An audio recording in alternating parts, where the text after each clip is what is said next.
ನಿಮ್ busy schedule ಅಲ್ಲಿ ಇವತ್ತು ಒಪ್ಕೊಂಡು ಇಲ್ಲ ಮಾಡ್ತೀನಿ ಅಂತ ಹೇಳಿದ್ರಿ. ಜೊತೆಗೆ ಮಾತಾಜಿಗೆ ಸ್ವಲ್ಪ ಆ ಕೋಲ್ಡ್ ಕಾಫ್ ಎಲ್ಲ ಇದೆ. ಬಟ್ ಸ್ಟಿಲ್ ಇಲ್ಲ ನಾನ್ ಮಾಡ್ತೀನಿ ಕ್ಲಾಸ್ ಅಂತ ಹೇಳಿ ಪಾಪ ಮಾತಾಜಿ ಒಪ್ಕೊಂಡು ಕ್ಲಾಸ್ ಮಾಡ್ತಾ ಇದ್ದಾರೆ ಇವತ್ತು.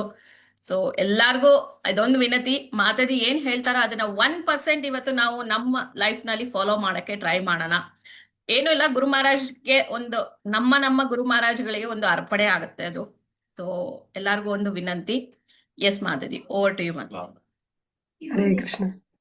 ನಮೋ ವಿಷ್ಣುಪಾದಾಯ ಕೃಷ್ಣಪ್ರೇಷ್ಠಾಯ ಭೂತಲೆ ಶ್ರೀಮತೆ ಭಕ್ತಿ ವೇದಾಂತ ಸ್ವಾಮಿನಿತಿ ನಾಮಿನೆ ನಮಸ್ತೆ ಸಾರಸ್ವತೆ ದೇವೆ ಗೌರವಾಣಿ ಪ್ರಚಾರಿಣೆ ನಿರ್ವಿಶೇಷ ಶೂನ್ಯವಾದಿ ಪಾಶ್ಚಾತ್ಯ ದೇಶತಾರಿಣೆ. ಜಯ ಶ್ರೀ ಕೃಷ್ಣ ಚೈತನ್ಯ ಪ್ರಭು ನಿತ್ಯಾನಂದ ಶ್ರೀ ಅದ್ವೈತ ಗದಾಧರ ಶ್ರೀವಾಸಾದಿ ಗೌರ ಭಕ್ತವೃಂದ. ಹರೇ ಕೃಷ್ಣ ಕೃಷ್ಣ ಕೃಷ್ಣ ಹರೇ ಹರೇ, ಹರೇ ರಾಮ ರಾಮ ರಾಮ ಹರೇ ಹರೇ. ಹರೇ ಕೃಷ್ಣ. ಇವತ್ತಿನ ನೇರವಾಗಿ ಇವತ್ತಿನ ಟಾಪಿಕ್ಕಿಗೆ ಬರೋಣ. ಶ್ರೀಮದ್ ಭಾಗವತ ವಿತರಣೆ ಇದು ಗುರುವಿಗೆ ಹೇಗೆ ಕಾಣಿಕೆ ಆಗುತ್ತೆ ಅಂತೇಳಿ ಹೇಳಿ ಪುರಂದರದಾಸರ ಒಂದು ಭಜನೆ ಇದೆ, ಗುರುವಿನ ಗುಲಾಮನಾಗುವ ತನಕ ದೊರೆಯದಣ್ಣ ಮುಕುತಿ ಅಂತ. ಗುರುವಿನ ಗುಲಾಮನಾಗಬೇಕು ಅಂತ ಈ ಶಬ್ದ ಕನ್ನಡದಲ್ಲೂ ಕೂಡ ನಾವು ತುಂಬ ಸಲ ಕೇಳಿರ್ತೇವೆ. ಗುಲಾಮ ಅಂದರೆ ಎಲ್ಲರೂ ಇಷ್ಟಪಡುವಂತಹ ಶಬ್ದ ಅಲ್ಲ, ಯಾರಿಗೂ ಇಷ್ಟ ಆಗಲ್ಲ. ಗುಲಾಮ ಆಗ್ಲಿಕ್ಕೆ ಯಾರಿಗೂ ಇಷ್ಟ ಆಗುತ್ತೆ ಅಲ್ವಾ? ಆದ್ರೆ ಗುರುವಿಗೆ ನಾವು ಆಗುವ ತನಕ ಕೃಷ್ಣ ದಯವಿಟ್ಟು ಮ್ಯೂಟ್ ಮಾಡಿ. ಗುರುವಿಗೆ ಗುಲಾಮನಾಗುವ ತನಕ ನಾವು ಮುಕ್ತಿಯ ಕಡೆ ಹೋಗ್ಲಿಕ್ಕೆ ಸಾಧ್ಯ ಇಲ್ಲ ಅಂತ ಪುರಂದರದಾಸರು ಹೇಳ್ತಾರೆ. ಹಾಗಾಗಿ ಭಕ್ತಿಯಲ್ಲಿ ನಾವು ಎಲ್ಲೇ ನೋಡಿದ್ರು ಕೂಡ ಜೀವನದಲ್ಲಿ ಯಾರೇ ಒಂದು ಅತ್ಯುನ್ನತ ಸ್ಥಾನಕ್ಕೆ ಏರ್ತಾರೆ ಅಂತೇಳಿ ಹೇಳಿದರೆ ಅದರಲ್ಲಿ ಗುರುವಿನ ಕೃಪೆ ತುಂಬ ಮುಖ್ಯ. ಶ್ರೀಲ ಪ್ರಭುಪಾದರ ಜೀವನವನ್ನೇ ನಾವು ತಗೊಂಡ್ರೆ ಶ್ರೀಲ ಪ್ರಭುಪಾದರು ಹೇಳ್ತಾರೆ, ನನ್ನ ಜೀವನದಲ್ಲಿ ನನಗೇನು ಯೋಗ್ಯತೆ ಇರಲಿಲ್ಲ. ಖಂಡಿತವಾಗಿ ಶ್ರೀಲ ಪ್ರಭುಪಾದರು ಶುದ್ಧ ಭಕ್ತರು, ನಮ್ಗೆ ಗೊತ್ತಿದೆ ಭಗವಂತನ. ಆದರೆ ಅವರು ಶುದ್ಧ ಭಕ್ತರು ಯಾವಾಗಲೂ ಆ ರೀತಿಯಲ್ಲೇ ಒಂದು ಅವರನ್ನು ಅವರು ತುಂಬ ಉತ್ತುಂಗ ಸ್ಥಿತಿಯಲ್ಲಿ ಇದೇವಂತ ಅಂದ್ಕೊಳ್ಳೋದಿಲ್ಲ. ಹಾಗೆಯೇ ಶ್ರೀಲ ಪ್ರಭುಪಾದರು ಹೇಳ್ತಾರೆ, ನಮ್ಮ ಗುರುಗಳು ನನಗೆ ಒಂದು ಮಾರ್ಗದರ್ಶನವನ್ನು, ಒಂದು ಆಣತಿಯನ್ನು ಕೊಟ್ಟರು, ಒಂದು ಆಜ್ಞೆಯನ್ನು ಕೊಟ್ಟರು. ಅದೇನು ಅಂದರೆ, ನಿನಗೆ ಯಾವಾಗಲಾದರೂ ಹಣ ಸಿಕ್ಕಿದ್ರೆ ಗ್ರಂಥಗಳನ್ನು ಮಾಡಿ ಹಂಚು, ಗ್ರಂಥಗಳನ್ನು ಬರೆದು ಅದನ್ನು ಪ್ರಕಟಣೆ ಮಾಡಿ ಅದನ್ನು ಹಂಚು ಅಂತೇಳಿ ಹೇಳಿ ಇದನ್ನು ಶ್ರೀಲ ಪ್ರಭುಪಾದರು ಅವರ ಜೀವಾಳವಾಗಿ ತಗೊಂಡ್ರು. ಆಮೇಲೆ ಶ್ರೀಲ ಪ್ರಭುಪಾದರು ಹೇಳ್ತಾರೆ, ನಾನು ಯಾವಾಗ ಭಗವದ್ಗೀತೆಯ ಒಂದು ಶ್ಲೋಕಕ್ಕೆ ಶ್ರೀಲ ವಿಶ್ವನಾಥ್ ಚಕ್ರವರ್ತಿ ಠಾಕೂರರ ತಾತ್ಪರ್ಯವನ್ನು ಓದ್ತಾ ಇದ್ದೆ, ಆವಾಗ ನನಗೆ ಇದು ಎಷ್ಟು ಮುಖ್ಯ, ಗುರುವಿನಲ್ಲಿ ಶ್ರದ್ಧೆ ಎಷ್ಟು ಮುಖ್ಯ ಅಂತ ನನಗೆ ಅರ್ಥ ಆಯಿತು ಅಂತ ಶ್ರೀಲ ಪ್ರಭುಪಾದರು ತಮ್ಮ ಜೀವನದ ಬಗ್ಗೆ ಹೇಳ್ಕೊತಾರೆ. ಅದರಲ್ಲಿ ವಿಶ್ವನಾಥ್ ಚಕ್ರವರ್ತಿ ಠಾಕೂರ್ ಹೇಳ್ತಾರೆ, ವ್ಯವಸಾಯಾತ್ಮಿಕ ಬುದ್ಧಿ ಏಕೆ ಹಾಕರು ನಂದನ ಅಂದರೆ ಒಂದೇ ಒಂದು ಲಕ್ಷ್ಯ ಇರಬೇಕು ನಮ್ಮ ಜೀವನದಲ್ಲಿ. ಏನಪ್ಪ ಅಂತೇಳಿ ಹೇಳಿದ್ರೆ ಗುರುವಿನ ಆಜ್ಞೆಯನ್ನು ಪರಿಪಾಲನೆ ಮಾಡೋದು. ಹಾಗೆಯೇ ಶ್ರೀಲ ಪ್ರಭುಪಾದರು ಅವರ ಗುರುಗಳ ಆಜ್ಞೆಯನ್ನು ಚಾಚೂ ತಪ್ಪದಂತೆ ಪರಿಪಾಲನೆ ಮಾಡಿ ಇವತ್ತು ಜಗತ್ತಿಗೆ ಮಾರ್ಗದರ್ಶನ ನೀಡಿದ್ರು, ಜಗದ್ಗುರುವಾದರು. ಮುಂದೆ ಬರುವಂತಹ 10,000 ವರ್ಷಗಳ ತನಕ ಜಗತ್ತಿಗೆ ಮಾರ್ಗದರ್ಶನ ತೋರುವಂತಹ ಒಂದು ಹಾದಿಯನ್ನು ನಮಗೆ ಹಾಕಿಕೊಟ್ರು. ಹಾಗೆ ಶ್ರೀಲ ಪ್ರಭುಪಾದರು ಅವರ ಶಿಷ್ಯಂದರಿಗೂ ಕೂಡ ಅದೇ ಆಜ್ಞೆಯನ್ನು ಕೊಟ್ಟರು. ಶ್ರೀಲ ಪ್ರಭುಪಾದರು ಒಂದು ಪ್ರವಚನದಲ್ಲಿ ಹೇಳ್ತಾರೆ, ಗುರು ಅಂದರೆ ಯಾರು ಅಂತ. ಶ್ರೀಲ ಪ್ರಭುಪಾದರು ಹೇಳ್ತಾರೆ, ಜಗದ್ಗುರು ಶ್ರೀಕೃಷ್ಣ, ಮೂಲ ಗುರು ಆದಿಗುರು ಶ್ರೀಕೃಷ್ಣ. ಹಾಗೆಯೇ ಅವನ ಆಜ್ಞೆಯನ್ನು ಯಾರು ಪಾಲನೆ ಮಾಡ್ತಾರೋ ಅವರು ಗುರು ಅಂತ. ಹಾಗೆಯೇ ಶ್ರೀಕೃಷ್ಣ ಭಗವದ್ಗೀತೆಯಲ್ಲಿ ಹೇಳ್ತಾನೆ, ಸರ್ವಧರ್ಮಾನ್ ಪರಿತ್ಯಜ್ಯ ಮಾಮೇಕಂ ಶರಣಂ ವ್ರಜ ಅಹಂ ತ್ವಾಂ ಸರ್ವ ಪಾಪಿಭ್ಯೋ ಮೋಕ್ಷಯಿಷ್ಯಾಮಿ ಮಾ ಶುಚಃ ಅಂತ. ಎಲ್ಲರೂ ಕೂಡ ನನಗೆ ಶರಣಾಗಬೇಕು, ನನಗೆ ಮಾತ್ರ ಶರಣಾಗಬೇಕು ಅಂತ ಹೇಳ್ತಾನೆ. ಹಾಗಾಗಿ ಎಲ್ಲರೂ ಈ ಸ್ಥಿತಿಗೆ ಬರಬೇಕು ಅಂತೇಳಿ ಹೇಳಿದ್ರೆ ಅವನ ಭಕ್ತರು ಅದನ್ನು ಪ್ರಚಾರ ಮಾಡಬೇಕು. ಅದಕ್ಕೋಸ್ಕರ ಅದೇ ಭಗವದ್ಗೀತೆ 18ನೇ ಅಧ್ಯಾಯದಲ್ಲಿ ಇನ್ನೊಂದು ಶ್ಲೋಕದಲ್ಲಿ ಭಗವಂತ ಹೇಳ್ತಾನೆ, ನ ಚ ತಸ್ಮಾನ್ ಮನುಷ್ಯೇಶು ಕಶ್ಚಿನ್ ಮೇ ಪ್ರಿಯಕೃತ ಮಹಾಭವಿತಾನ ಚಮಿ ತಸ್ಮಾದ್ ಅನ್ಯ ಪ್ರಿಯತರೋ ಭುವಿ ಅಂತ. ಅಂದರೆ ಈ ನನ್ನ ಜ್ಞಾನವನ್ನು ಬೇರೆಯವರಿಗೆ ಯಾರು ಹಂಚುತ್ತಾರೋ ಅವರಷ್ಟು ಪ್ರಿಯರಾದವರು ನನಗೆ ಯಾರೂ ಇಲ್ಲ, ಅವ್ರಿಗಿಂತ ಪ್ರಿಯರಾದರು ಮುಂದೆ ಕೂಡ ಭವಿಷ್ಯದಲ್ಲಿ ಅವ್ರಿಗಿಂತ ಪ್ರಿಯರಾದವರು ನನಗೆ ಯಾರೂ ಇಲ್ಲ ಅಂತೇಳಿ ಹೇಳ್ತಾನೆ. ಅಂದರೆ ಜಗದ್ಗುರು ಭಗವಂತನಾದ ಶ್ರೀಕೃಷ್ಣನ ಆಜ್ಞೆ ನನ್ನ ಜ್ಞಾನವನ್ನು, ಅಂದರೆ ಭಗವದ್ಗೀತೆ ಭಾಗವತವನ್ನು ಪ್ರಚಾರ ಮಾಡುವವರು ನನಗೆ ತುಂಬ ಪ್ರಿಯರಾದವರು. ಇದು ಭಗವಂತನ ಆಜ್ಞೆ. ಅದೇ ಭಗವಂತನಾದ ಶ್ರೀಕೃಷ್ಣ ಚೈತನ್ಯ ಮಹಾಪ್ರಭುವಾಗಿ ಬರ್ತಾರೆ. ಚೈತನ್ಯ ಮಹಾಪ್ರಭುವಾಗಿ ಬಂದುಬಿಟ್ಟು ಆವಾಗಲೂ ಕೂಡ ಒಂದು ಆದೇಶವನ್ನು ಕೊಡ್ತಾರೆ, ಆಜ್ಞೆಯನ್ನು ಕೊಡ್ತಾರೆ. ಆ ಆದೇಶ ಏನಪ್ಪ ಅಂದರೆ, ಯಾರೇ ದೇಕ ತಾರಿಕ ಕೃಷ್ಣ ಉಪದೇಶ್ ಅಮರ ಆಜ್ಞೆ ಗುರು ಹೈ ತರಾಯಿ ದೇಶ್ ಅಂತ. ಯಾರೇ ದೇಕ ತಾರಿಕ ಕೃಷ್ಣ ಉಪದೇಶ, ಇದು ಭಗವಂತನ ತುಂಬ ಕರುಣಾಮಯಿ ಅವತಾರವಾಗಿರುವಂತಹ ಚೈತನ್ಯ ಮಹಾಪ್ರಭುಗಳ ಆಜ್ಞೆ. ಏನು, ಯಾರು ಸಿಗ್ತಾರೋ ಅವರೆಲ್ಲರಿಗೂ ಕೂಡ ಕೃಷ್ಣ ಉಪದೇಶವನ್ನು ಕೊಡಿ ಅಂತೇಳಿ ಶ್ರೀಲ ಪ್ರಭುಪಾದರು ತುಂಬ ಸುಂದರವಾಗಿ ಇದನ್ನು ವರ್ಣನೆ ಮಾಡ್ತಾರೆ. ಕೃಷ್ಣ ಉಪದೇಶ ಅಂದರೆ ಭಗವದ್ಗೀತೆ ಮತ್ತು ಭಾಗವತ ಅಂತ. ಹಾಗಾಗಿ ಜಗದ್ಗುರು ಕೃಷ್ಣನ ಆದೇಶ, ನನ್ನ ಜ್ಞಾನವನ್ನು ಎಲ್ಲರಿಗೂ ಹಂಚಿ ಭಗವದ್ಗೀತೆ ಭಾಗವತವನ್ನು ಅಂತ. ಅದೇ ಭಗವಂತ ಭಕ್ತನ ರೂಪದಲ್ಲಿ ಬಂದಾಗಲೂ ಕೂಡ ಹೇಳಿರುವಂಥ ಆಜ್ಞೆ, ಈ ಭಗವದ್ಗೀತೆ ಭಾಗವತವನ್ನು ಹಂಚಿ ಅಂತೇಳಿ ಹೇಳಿ. ಹಾಗೆಯೇ ಇಡೀ ಗುರು ಪರಂಪರೆಯ ಆಜ್ಞೆ ಅದೇ ಆಗಿದೆ. ಆದ್ದರಿಂದ ಭಕ್ತಿ ವಿನೋದ್ ಠಾಕೂರ್ ಕೂಡ ಹೇಳ್ತಾರೆ, ಭಕ್ತಿ ಸಿದ್ಧಾಂತ ಸರಸ್ವತಿ ಮಹಾರಾಜರವರಿಗೆ ಹೇಳ್ತಾರೆ, ನಿರ್ಜನ ಭಜನೆ ಮಾಡುವುದು ನಿಜವಾದ ಸೇವೆ ಅಲ್ಲ. ಮಾಯಾಪುರ ಧಾಮಕ್ಕೆ ನಿಜವಾದ ಸೇವೆ ಅಂತೇಳಿ ಹೇಳಿದರೆ ಹೆಚ್ಚು ಹೆಚ್ಚು ಗ್ರಂಥಗಳನ್ನು ವಿತರಣೆ ಮಾಡಬೇಕು, ಭಗವತ್ ಸಂಬಂಧವಾದಂತಹ ಗ್ರಂಥಗಳನ್ನು ವಿತರಣೆ ಮಾಡಬೇಕು ಅಂತ ಹೇಳಿಬಿಟ್ಟು ಹೇಳ್ತಾರೆ. ಹಾಗಾಗಿ ನಾವು ನಿರ್ಜನ ಭಜನೆ ಮಾಡಿ ಸಂಕೀರ್ತನೆ ಆಂದೋಲನಕ್ಕೆ ನಾವು ಕುತ್ತನ್ನು ತರಬಾರ್ದು ಅಂತೇಳಿ ಹೇಳ್ತಾರೆ.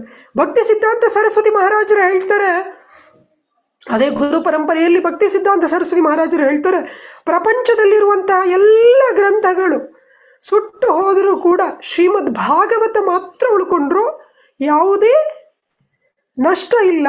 ಯಾಕೆಂದರೆ ಶ್ರೀಮದ್ ಭಾಗವತದಲ್ಲಿ ಎಲ್ಲ ಇದೆ ಅಂತೇಳಿ ಹೇಳಿ. ಅದೇ ರೀತಿಯಲ್ಲಿ ಶ್ರೀಲ ಪ್ರಭುಪಾದರು ಕೂಡ ಹೇಳ್ತಾರೆ, ನನ್ನನ್ನು ಸಂತೋಷ ಪಡಿಸ್ಬೇಕು ಅಂತೇಳಿ ಹೇಳಿದ್ರೆ ಬೇರೆ ದಾರಿ ಇಲ್ಲ. ಯಾವ ದಾರಿ? ನನ್ನ ಗ್ರಂಥಗಳ ವಿತರಣೆ ಮಾಡಿ ಅಂತೇಳಿ ಹೇಳಿ. ಆಮೇಲೆ ಇನ್ನೊಂದು ಕಡೆ ಶ್ರೀಲ ಪ್ರಭುಪಾದರು ಹೇಳ್ತಾರೆ, ಭಗವಂತ ಒಬ್ಬನೇ, ಅವನನ್ನು ತಿಳ್ಕೊಳ್ಳಿಕ್ಕಿರುವಂಥ ದಾರಿ ಒಂದೇ. ಅದೇನು ಅಂತೇಳಿ ಹೇಳಿದರೆ ಶ್ರೀಮದ್ ಭಾಗವತ ಅಂತೇಳಿ ಹೇಳಿ.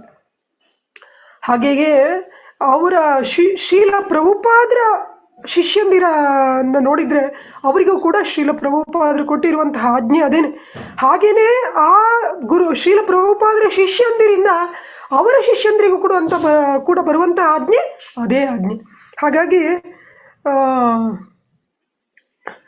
ಶ್ರೀಲ ಜಯಪತಾಕ್ ಮಹಾರಾಜರವರು ಕೂಡ ಒಂದು ಕಡೆ ಹೇಳ್ಕೊತಾರೆ, ನನಗೆ ನನ್ನ ಗುರುಗಳಾದಂತಹ ಶ್ರೀಲ ಪ್ರಭುಪಾದರ ಆಜ್ಞೆಯನ್ನು ಕೊಟ್ಟಿದ್ದಾರೆ, ಪ್ರತಿ ತಿಂಗಳು ಕೂಡ 10,000 ಮಹಾ ಬಿಗ್ ಬುಕ್ಸ್ ಅಂದರೆ ಮಹಾ ಗ್ರಂಥಗಳನ್ನು ವಿತರಣೆ ಮಾಡಬೇಕು ಅಂತೇಳಿ ಹೇಳಿ.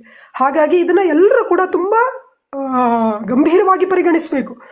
ಹಾಗೆ ಇನ್ನೊಬ್ಬರು ಶಿಷ್ಯರಾದಂತಹ ಶ್ರೀಲ ಗೋಪಾಲಕೃಷ್ಣ ಗೋಸ್ವಾಮಿ ಮಹಾರಾಜರಿಗೂ ಕೂಡ ಶ್ರೀಲ ಪ್ರಭುಪಾದರು ಹೇಳ್ತಾರೆ, ಭಾರತ ದೇಶದಲ್ಲಿ ನಾವು ಪ್ರಚಾರ ಮಾಡಬೇಕು ಅಂತೇಳಿ ಹೇಳಿದರೆ ಅದು ಗ್ರಂಥಗಳ ವಿತರಣೆಯಿಂದ. ಯಾಕೆಂದರೆ ಬೇರೆ ಎಲ್ಲ ಕಡೆ ಪ್ರಪಂಚದಾದ್ಯಂತ ನಮ್ಮ ಪ್ರಚಾರ ಹೇಗೆ ನಡೆದಿದೆ ಅಂತೇಳಿ ಹೇಳಿದರೆ ಗ್ರಂಥಗಳ ವಿತರಣೆಯಿಂದ. ಹಾಗಾಗಿ ಇಲ್ಲೂ ಕೂಡ ನಾವು ಮಾಡಬೇಕಾಗಿರೋದು ಅದನ್ನೇ ಅಂತೇಳಿ.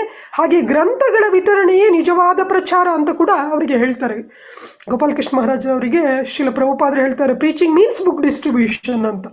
ಹಾಗಾಗಿ ಈ ಭಾಗವತ ವಿತರಣೆ ಅನ್ನೋದೇನಿದೆ ಇದು ಗುರು ಪರಂಪರೆಯ ಆಶಯ, ಗುರುಗಳ ಆಶಯ. ಹಾಗಾಗಿ ಗುರುಗಳ ಯಸ್ಯ ಪ್ರಸಾದಾತ್ ಭಗವತ್ ಪ್ರಸಾದೋ ಯಸ್ಯಾ ಪ್ರಸಾದ ನ ಗತಿ ಕುತೋಪಿ. ಹಾಗಾಗಿ ಗುರುಗಳನ್ನು ನಾವು ಸಂತುಷ್ಟಿ ಪಡಿಸಬೇಕು ಅಂತೇಳಿ ಹೇಳಿದರೆ ಅವರ ಆಶಯವನ್ನು ಅರಿತು ಅದೇ ಹಾದಿಯಲ್ಲಿ ನಾವು ನಡಿಬೇಕು. ಇದರಿಂದ ತುಂಬ ಸಂತೋಷ ಆಗುತ್ತೆ. ಇವತ್ತು ನಾನು ಯಾವುದೋ ಒಂದು ಪ್ರಭುಪಾದರು ಅವರ ಶಿಷ್ಯರಿಗೆ ಬರೆದಿರುವಂತಹ ಪತ್ರವನ್ನು ಓದ್ತಾ ಇದ್ದೆ. ಆ ಪತ್ರದಲ್ಲಿ ಶ್ರೀಲ ಪ್ರಭುಪಾದರು ಹೇಳ್ತಾರೆ, ನನ್ನನ್ನು ಸಂತುಷ್ಟಿ ಪಡಿಸಲಿಕ್ಕೆ ಬೇರೆ ದಾರಿನೇ ಇಲ್ಲ, ಇದು ಒಂದೇ ದಾರಿ ಅಂತೇಳಿ ಹೇಳ್ತಾರೆ. ದುರದೃಷ್ಟ ಅಂತೇಳಿ ಹೇಳಿದರೆ ಇದು ಎಷ್ಟೋ ಜನರಿಗೆ ಗೊತ್ತಿಲ್ಲ ಶ್ರೀಲ ಪ್ರಭುಪಾದರು ಈ ಮಾತುಗಳನ್ನು ಹೇಳಿದ್ದಾರೆ ಅಂತೇಳಿ ಹೇಳಿ. ಹಾಗಾಗಿ ಶ್ರೀಲ ಪ್ರಭುಪಾದರು ನಾವು ಒಂದು ದಿವಸ ಪೂರ್ತಿ ಹೇಳ್ಬೋದು ಶ್ರೀಲ ಪ್ರಭುಪಾದರಿಗೆ ಗ್ರಂಥಗಳ ವಿತರಣೆಯಲ್ಲಿ ಎಷ್ಟೊಂದು ಆಸಕ್ತಿ ಇತ್ತು ಅಂತೇಳಿ ಹೇಳಿ. ಆಮೇಲೆ ಅಷ್ಟು ಮಾತ್ರ ಅಲ್ಲ, ಶ್ರೀಮದ್ ಭಾಗವತ ವಿಶೇಷವಾಗಿ ಶ್ರೀಲ ಪ್ರಭುಪಾದರ ಜೀವನದಲ್ಲಿ ನಾವು ನೋಡ್ತೇವೆ. ಶ್ರೀಲ ಪ್ರಭುಪಾದರು ಶುರು ಮಾಡಿದ್ದು ಈ ನಮ್ಮ ಅಂತಾರಾಷ್ಟ್ರೀಯ ಕೃಷ್ಣ ಪ್ರಜ್ಞಾ ಸಂಘದ ಸಂಸ್ಥೆಯ ಒಂದು ಹುಟ್ಟಬೇಕಿದ್ರೆ ಮುಂಚೆನೆ ಶ್ರೀಲ ಪ್ರಭುಪಾದರು ತಮ್ಮ ಒಂದು ಪ್ರಚಾರ ಕಾರ್ಯವನ್ನು ಶುರು ಮಾಡಿದ್ದು ಶ್ರೀಮದ್ ಭಾಗವತದಿಂದ. ಶ್ರೀಲ ಪ್ರಭುಪಾದರು ಶ್ರೀಮದ್ ಭಾಗವತದ 1ನೇ ಸ್ಕಂದದ 3 ಪ್ರತಿಗಳನ್ನು ಮಾಡಿ ಆಮೇಲೆ ಅದರ 600 ಪ್ರತಿಗಳನ್ನು ಒಂದು ಟ್ರಂಕಲ್ಲಿ ತಗೊಂಡು ಅದನ್ನು ಮೊದಲೇ ಕಳಿಸಿರ್ತಾರೆ ಶ್ರೀಲ ಪ್ರಭುಪಾದರು ನ್ಯೂಯಾರ್ಕ್ ಸಿಟಿಗೆ. ಆಮೇಲೆ ಅವರು ಹೋಗ್ಬಿಟ್ಟು ಅಲ್ಲಿ ಅವರು 2 ತೀವ್ರವಾದ ಹೃದಯಾಘಾತ ಆದಮೇಲೂ ಕೂಡ ಅವರು ಜಲದೂತದಿಂದ ಹೊರಗಡೆ ಬಂದ ಕೂಡಲೇ ಅಲ್ಲಿ ಕ್ಯಾಪ್ಟನ್ ಪಾಂಡ್ಯಗೂ ಕೂಡ ಶ್ರೀಮದ್ ಭಾಗವತವನ್ನು ವಿತರಣೆ ಮಾಡ್ತಾರೆ. ಇದು ನಾವು ಆಚಾರ್ಯ ಅಂತೇಳಿ ಹೇಳಿದ್ರೆ ಅವರ ಜೀವನದಿಂದ ನಾವು ತಿಳ್ಕೊಳ್ಳೋದು ಸುಮಾರು ಇರುತ್ತೆ, ಅವರ ಸಂದೇಶದಿಂದ ಅವರ ಆಳತಿಯಿಂದ ನಾವು ತಿಳ್ಕೊಳ್ಳೋದು ತುಂಬ ಇರುತ್ತೆ, ಅವರ ಗ್ರಂಥಗಳಿಂದ ತಿಳ್ಕೊಳ್ಳೋದು ಹಾಗೆ ಇರುತ್ತೆ. ಹಾಗೆ ಶ್ರೀಲ ಪ್ರಭುಪಾದರ ಜೀವನವನ್ನು ನೋಡಿದ್ರು ಕೂಡ ಶ್ರೀಲ ಪ್ರಭುಪಾದರ ಜೀವನದ ಮೂಲಕ ನಮಗೆ ಏನು ಸಂದೇಶವನ್ನು ಸಾರಿದ್ರು ಅಂತೇಳಿ ಹೇಳಿದರೆ, ಶ್ರೀಲ ಪ್ರಭುಪಾದರು 2 ತೀವ್ರವಾದ ಹೃದಯಾಘಾತ ಆದ ಮೇಲೂ ಕೂಡ ಶ್ರೀಮದ್ ಭಾಗವತವನ್ನು ವಿತರಣೆ ಮಾಡಿದರು. ಶ್ರೀಲ ಪ್ರಭುಪಾದರು ತಮ್ಮ ನ್ಯೂಯಾರ್ಕ್ ಸಿಟಿಗೆ ಹೋದ ಮೇಲೂ ಕೂಡ ಶ್ರೀಲ ಪ್ರಭುಪಾದರು ಅಲ್ಲಿ ಗೋಮಾಂಸವನ್ನು ಭಕ್ಷಣೆ ಮಾಡುವಂತಹ ಜನರಿಗೂ ಕೂಡ ಶ್ರೀಮದ್ ಭಾಗವತವನ್ನು ವಿತರಣೆ ಮಾಡಿದರು. ಶ್ರೀಲ ಪ್ರಭುಪಾದರು ತಮ್ಮ ಅನಾರೋಗ್ಯ ಸ್ಥಿತಿಯಲ್ಲೂ ಕೂಡ ಪ್ರತಿನಿತ್ಯ ರಾತ್ರಿ 12:12ವರೆಗೆ ಎದ್ದುಬಿಟ್ಟು ಶ್ರೀಮದ್ ಭಾಗವತಕ್ಕೆ ವ್ಯಾಖ್ಯಾನವನ್ನು ಕೊಟ್ಟರು. ಶ್ರೀಲ ಪ್ರಭುಪಾದರು ತಮ್ಮ ಕೊನೆಯ ಗಳಿಗೆಯಲ್ಲೂ ಕೂಡ ಇನ್ನೇನು ಅವರ ಶರೀರ ಅಂತ್ಯಕಾಲದಲ್ಲೂ ಕೂಡ ಶ್ರೀಲ ಪ್ರಭುಪಾದರು ಶ್ರೀಮದ್ ಭಾಗವತಕ್ಕೆ ತಮ್ಮ ಭಾವಾರ್ಥವನ್ನು ಭಕ್ತಿವೇದಂತ ಭಾವಾರ್ಥವನ್ನು ಕೊಟ್ಟರು.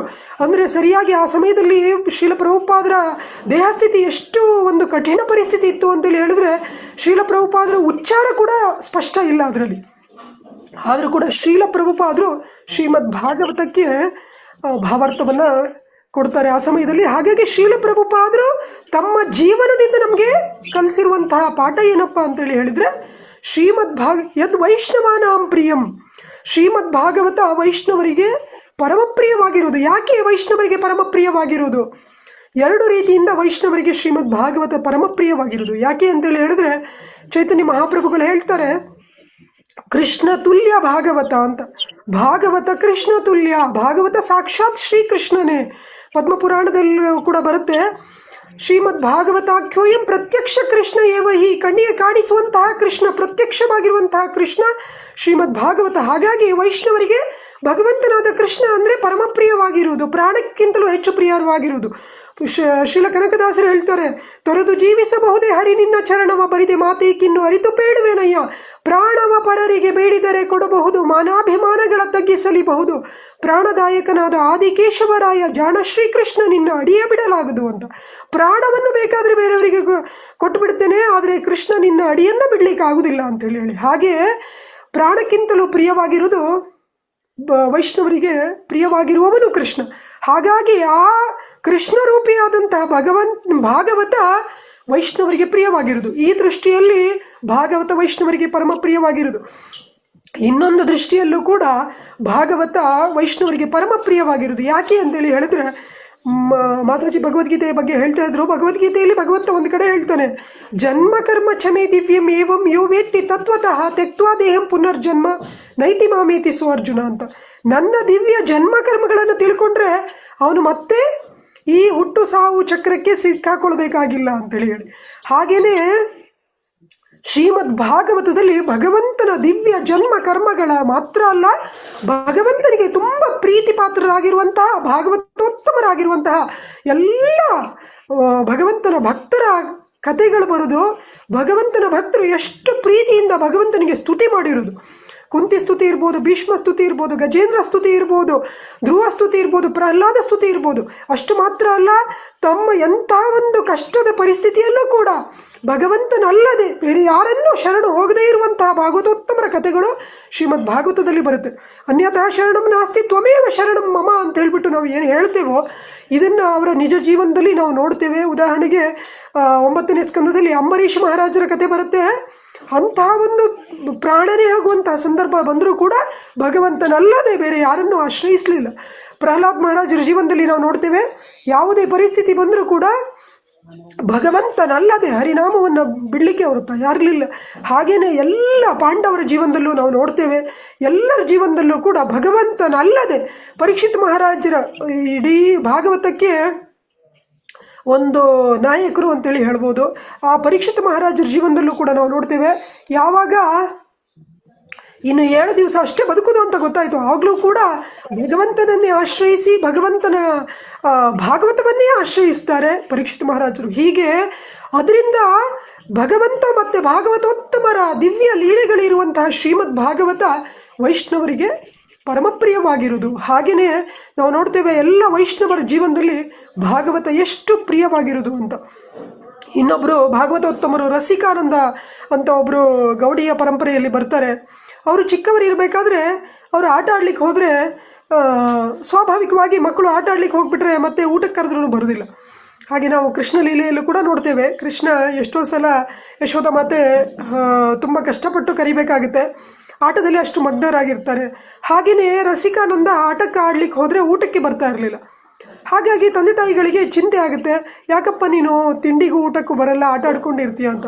ಆಗ ರಸಿಕಾನಂದ ಹೇಳ್ತಾರೆ, ಚಿಕ್ಕ ಹುಡುಗ ಚಿಕ್ಕ ಮಗು ನನಗೆ ನಮ್ಮ ಮನೆಯಲ್ಲಿ ಬೆಳಿಗ್ಗೆಯಿಂದ ಸಾಯಂಕಾಲ ತನಕ ಭಾಗವತ ಕತೆ ನಡೀತಾನೇ ಇದ್ದರೆ ನಾನು ಆಟ ಆಡಲಿಕ್ಕೂ ಹೋಗೋದಿಲ್ಲ ಅಂತೇಳಿ ಹೇಳ್ತಾರೆ.